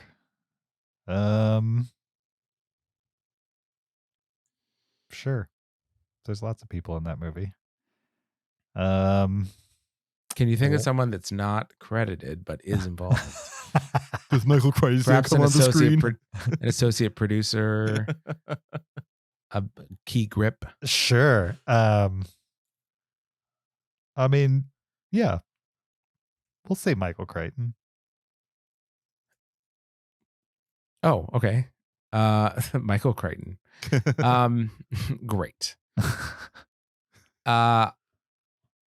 Okay, Michael Crichton. I mean, it's just where do I want to go with this? The 13th Warrior. The 13th Warrior. That has Antonio Banderas. Yes, it does. Well done. Okay. Is that really a Michael Crichton story? Yeah. Okay, I believe you. I did not know. I did not know. Okay. And think now it's a I'll say novella. Once Upon a Time in Mexico. That's rough, man. That's rough. Once Upon a Time in Mexico, directed by someone very famous. Oh. Very famous. And it's Think not Sean Connery. of his or It's not her Sean name. Connery. That's the thing. Can I think of their name in a time that I'm comfortable with stalling? And so it's something like Jimmy Jackson. It's something like that. It's like You think it's an alliterative name? no, but it's like a hard consonants. It could be alliterative. It's like Gary Garcia, something like that. That's Jerry Garcia you're thinking of. I'm thinking of Jerry Garcia. Yeah, Gary. who's the guy from the dead? Like Gary Garcia or something? yeah. He's one of the 3 Mexican directors. There's only 3 of them ever in Hollywood history. The 3. They were known as like the 3 amigos. Like the 3 tenor. Not think they're called the 3 amigos. They Zach, are called the 3 amigos. Really? Okay. He's not. Yeah. He's not. I think Zach incorrect. almost canceled himself right there. No, Oh, no, no, they are okay. called that. I mean, All right. I don't. I think they called themselves that. Okay, Lucky. that's fine. That's fine. Lucky for Zach. They Yeah, called lucky for themselves that. Zach indeed. Oh, I didn't pull it out of nowhere. He wrote a book. Yeah, we need his name. Yeah. No, I'm stalling to think of If it. only there was a certain audible you could have called earlier that would make this easier. Well, we but can no. always call it now, Jay. I mean, we don't have to. No. I think the Will Ferrell rule makes this game unfun because we know that Zach. Yeah, that's it. Yeah. You gotta Yeah, say the the- name. Or I could say someone else if I really couldn't think of him. You know what I mean? Like Right. it's up to me. I'll give myself a self-imposed 20 more seconds as long as no one says a number. Okay. His name is it's like Janet Jackson, something like that. 10 more seconds. Well, you said a number, so I'm taking away this self-imposed 20 seconds. Fine. I'm gonna keep imposing it though myself though. No, I can't think of anyone. Okay. You give up? Yeah. Well, the name you're thinking of is Robert Rodriguez. Yes. Mhm. Alliterative. But the name I would have used as somebody in that movie is Johnny Depp. Is he in that? Oh, he's in that. He's absolutely in that. Okay. Robert Rodriguez. Yes. Is Penelope Cruz in that? Don't remember. Okay. If it's either her or Selma Hayek. Selma Hayek. Okay. Yeah. I just don't remember. know how my brain stores information where like I knew it was like Janet Jackson, where that name is nothing like Robert Rodriguez, but absolutely is Right. like Robert Rodriguez. Sure. I get a problem with this game sometimes where I can think of like the character name. It's like I said Jurassic Park to you guys. So I was like, yeah, Alan Grant. I'm like, crap, that's not his name. And then all I could think of was like Grant. I could not get Sam Neill in my head at all. So That's amazing. Yeah. That's amazing. Okay, so now Kyle goes and it goes to me. sure. Let's go. Once Upon a Time in Hollywood. Brad Pitt. Sure. Bullet Train. Oh. Ooh. Okay. There's a lot of people in Bullet Train. Michael Shannon. Michael Okay. Shannon. Yeah. Okay. Man of Steel. Man of Steel. Yeah, Man of Steel. Sure. I know the movie. I'm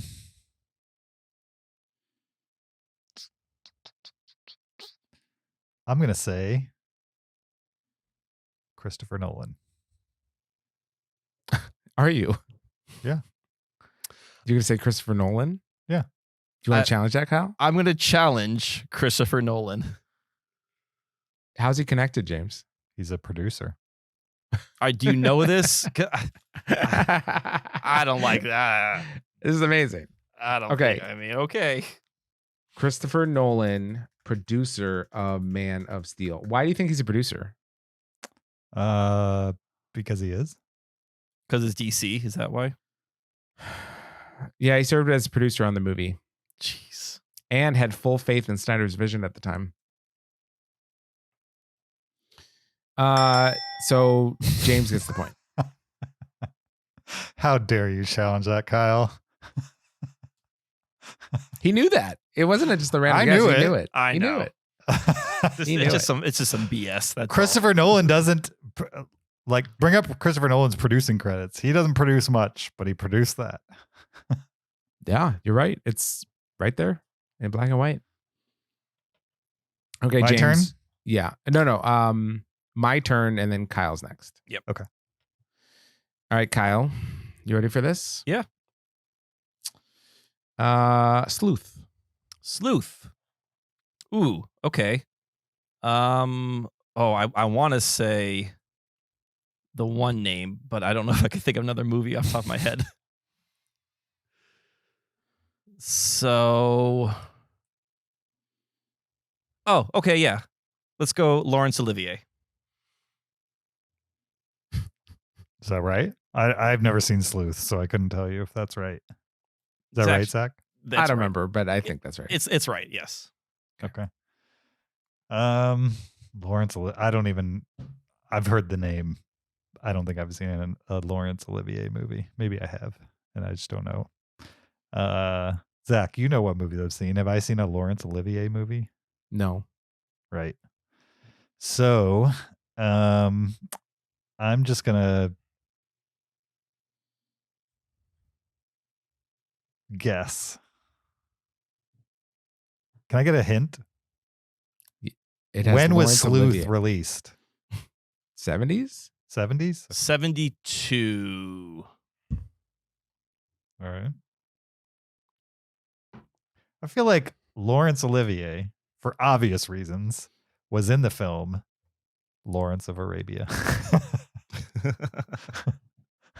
I think he wasn't he? Was he? I mean, Zach, it's up to you to challenge. Yeah, who looks it up? I mean, I'll say challenge. okay. I'll look it up then. I'll look it up. Yeah. Lawrence of Arabia. That's amazing if it is, because the only reason I said that is because of the name. Because of the same similarity. name.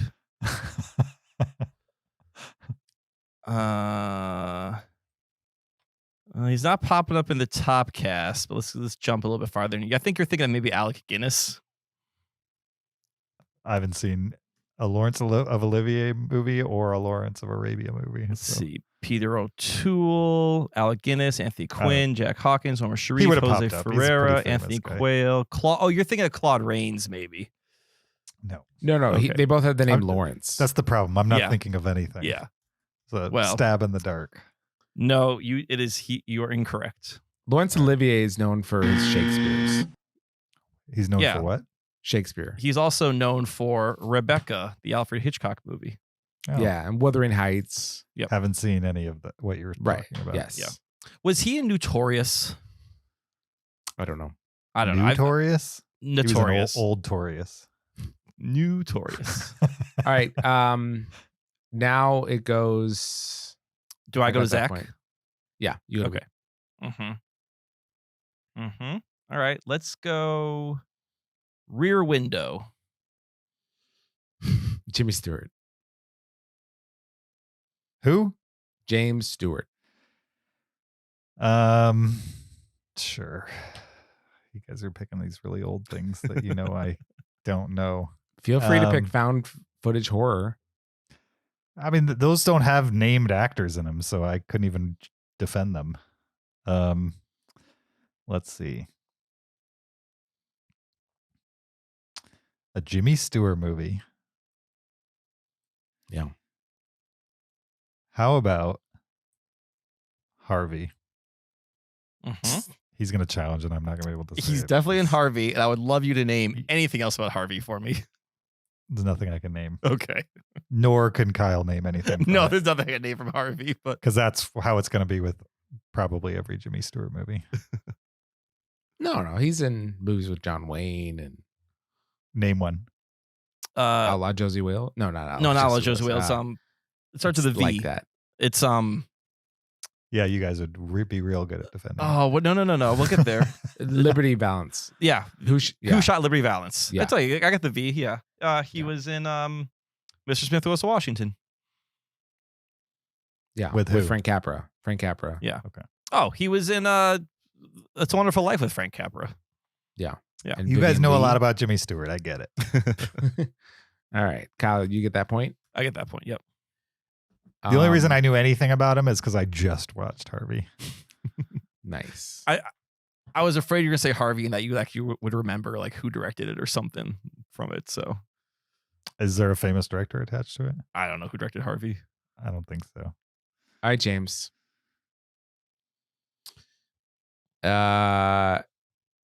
John Wayne. This goes to me now, doesn't it? No, it goes to the person that lost the point, doesn't it? I thought we changed directions every time. Right? Well, okay, yeah. Then it goes to you, John Wayne. John Wayne. Harvey was directed by Henry Coaster. Henry Coaster. Okay. You guys recognize that name? No. Okay. Oh, I confuse these two. Okay, let's go Stagecoach.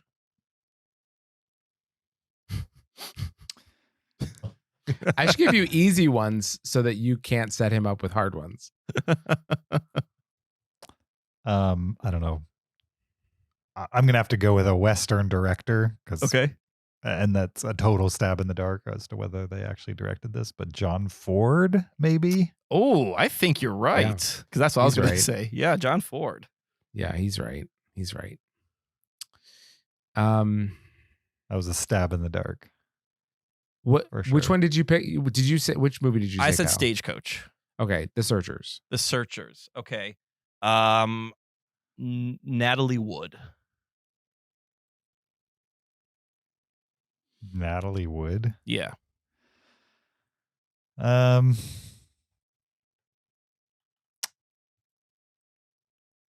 don't know what else Natalie Wood is in. You guys with your old movies. Update it a little bit, James. Bring it forward. Name a Natalie Wood from the 2000s. Well, she died in like the 80s when she drowned. So, or even Was she maybe the one that 70s. her scarf got caught in the wheel of her Corvette? Or No, she was on convertible? a boat with Christopher Walken, I think, and and died mysteriously. yeah, who was not? It wasn't Kirk Douglas. She was like another famous actor. Burt Reynolds. I don't remember. No, I don't think. Who died with a handkerchief like while they're driving? Was that great? Was that the Grace Kelly, the Princess of Monaco? No, that's how Grace Kelly died. I don't know. I have no, or maybe she's died of old age. I don't think they let the princess drive. Who died? And it was on a highway in California, so no. Okay. Was Anyway. Natalie Wood in a Hitchcock movie? Great question. That is a good question, James. Maybe I'll just guess a Hitchcock movie.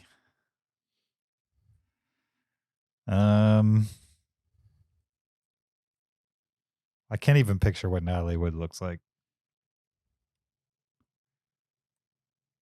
Have I seen a Natalie Wood movie? I'm Yeah. pretty sure you have. Yes. Okay.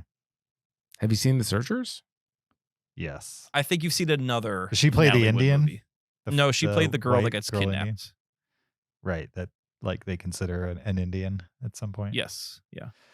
Robert Robert Wagner. She was on the boat with Robert Wagner. That's the guy. Okay. And Super Christopher famous. Walken. What year was The Searchers? Is that 50s? 57, maybe? Okay. I'm just gonna. I don't know. I have no clue. West Side Story. I don't know. Yes. She was in West Side Story. That's the big one. She's Maria. Yeah. Okay. Cool. Well done. Now all you gotta Well do is name done. something else about West Side Story, and we're good to go. Oh, great. Well, no, so Zach's next though. Oh, good. Yeah. I don't have to do it. I don't know anything about West Side Story. I don't know who directed it. You know the lyricist or the I don't. who I wrote the don't either, music? Zach. So if you just Yeah. challenge, you can get the point. Can I Oh. steal from both of you? No. Okay. You're right. I could challenge you. That would be the easy way out. I think I'm going to say, I'm just going to make a guess because why not? Mhm. Leonard Bernstein. Yes, Leonard Bernstein is correct. He's like wrote the music or something. Yes, he wrote the music. Yeah. Yep. Okay. Leonard Bernstein is it Bernstein or Berenstein? Bernstein. Oh man, Leonard Bernstein. Berenstein. I can't think of any movies he's involved with. So I'm gonna say 2023's Maestro. Wow. Bold. James, you should challenge that. To have him think of Yeah. someone Why else in would that he movie. be involved in that? I don't think that's the guy in that movie, right? That they're depicting. Zach, go ahead and look up Maestro Well, from James, 2023. I think you should challenge like who else is involved in that movie. Oh, he can easily come up with somebody who's involved in that movie. So I'd almost rather just name that person and guarantee that I move on because I think he could definitely name somebody involved in. Oh, wait. If I challenged him, he'd have to name somebody in Maestro, right? Yes. Right. Yeah, I think you could do What that. What year is Maestro? This year. It's not even released yet, which I'm not sure. I think maybe there's a rule against that, but it's fine. We'll keep going. I'm going to say Bradley Cooper because Kyle would have been able to say that anyway. Yeah. I could have gone that one. Bradley Coop. Anything related to Bradley Cooper. Zach. Man, I thought we had you with Natalie Wood. Yeah, West Side I Story was a shocked. whole, yeah. Really shocked by his ability to pull that off. And also Rita Moreno, guys, she's in both West Side Stories. If you say so. Oh Trying to think of a hard one for Kyle. These haven't been hard. my God. Limitless. Limitless. I've never You seen can back up Limitless? I've never Oh, yeah. seen Limitless. Remember the Wow. guy that gives him the pills? You know who that is? Oh yeah. I don't. I'm gonna say Robert De Niro. Is that correct? Zach? That's who I was thinking of. Oh wow. Okay. All right. So now it's my turn to say Robert De Niro related things. Yep. Okay. Luckily, I've seen a bunch of Robert De Niro movies recently. So I'm going to say Taxi Driver. Sybil Shepherd. Oh, what's that? What's that movie? The Last Picture Sybil Show. Shepherd. Last Picture Show. Yep. Okay. So now I have to come up with something related to the Last Picture Show. Yes. Yep. Or challenge Kyle. Robert Altman? that an Altman? It is not an Altman. It's Was he a producer? it's well, I mean, okay, so I can back it up. Okay. So it's Jeff Bridges is also in Last Picture Show. Okay. But the guy who directed Last Picture Show is the guy who directed Paper Moon, Peter Bogdanovich. Peter Bogdanovich. Yeah. All right, Kyle gets the point. Okay. Fair All right, let's do enough. one more I of could have these. gotten that. but Let's I do one didn't. more of these. Okay. Okay. One more. Me to James. It's my turn. No, No, I'll ask you one. Zach to James. Okay. And my movie will be are you ready for this, James? Yeah, this is probably the easiest one you'll say, so just give it to me. Sing Street.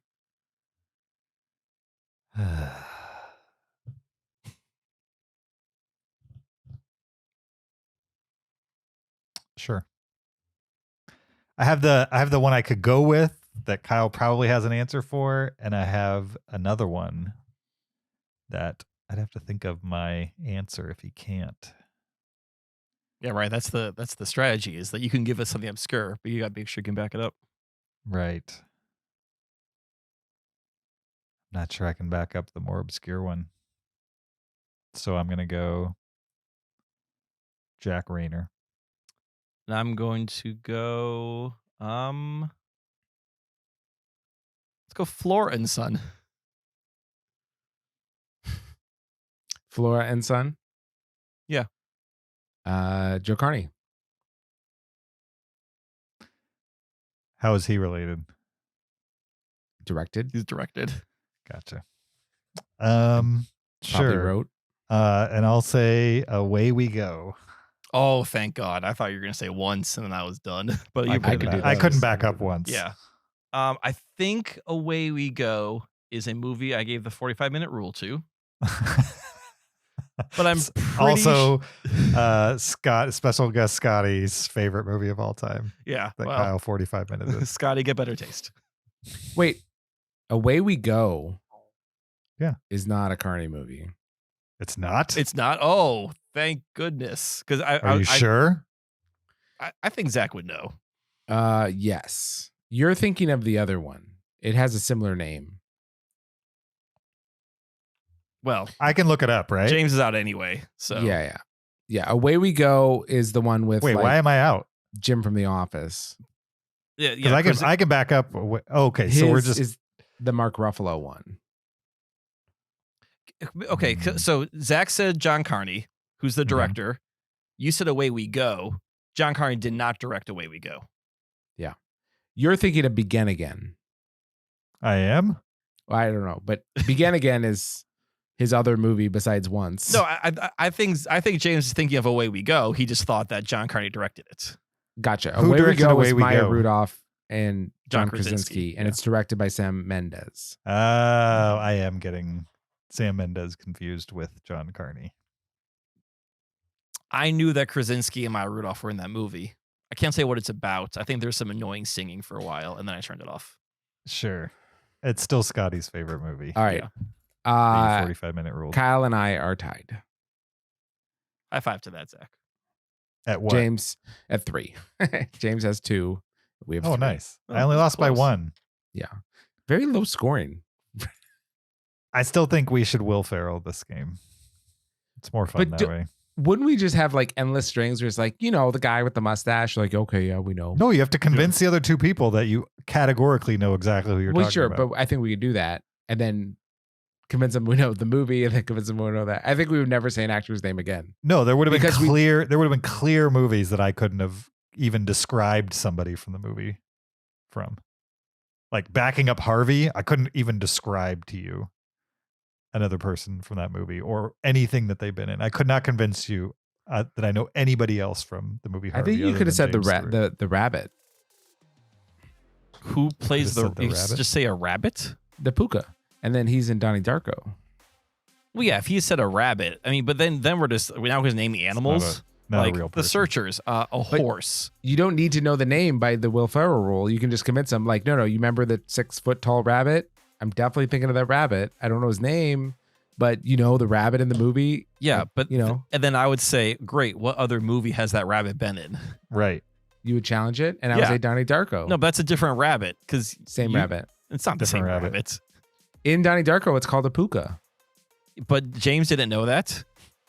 Yeah, I didn't know that. I knew that. Okay. Well, you like Donnie Darko more than I do, clearly.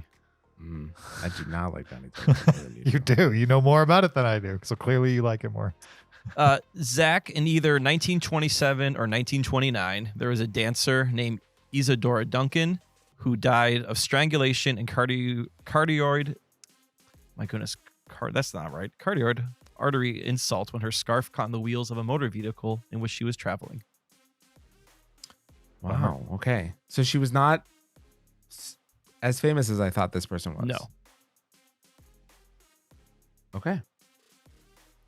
All right. That was Chain Reaction. Ended in a tie, as all good games do. It's like European soccer. It's the soccer of movie games, evidently. Kyle and I went and made the same joke. Let's see. Next week, we've got The Killer, directed by David Fincher. So if you are a Fincher head and you need to watch a movie, then make it The Killer, directed by David Fincher on Netflix. Next week, we're going to discuss it. Also, before we go, check us out on YouTube, support us on Patreon, leave us an Apple Podcast review, or send us an email to heyguys@cinereelists.com. We'd appreciate any of those kinds of things. You could also follow us on social media on Twitter, Facebook, Instagram, or TikTok. Or you could follow me on my personal Twitter or Letterboxd account at YoJRB.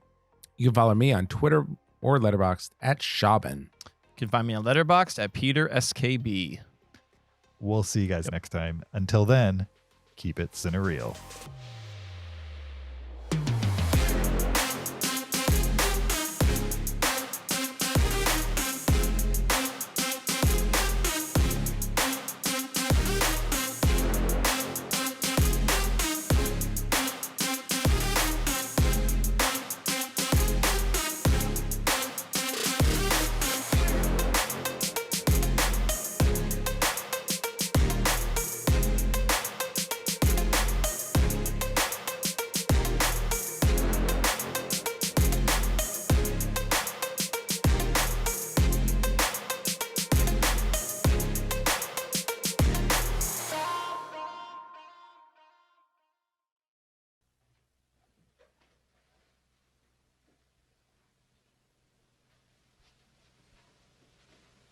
You're still here? It's over. Go home. Go.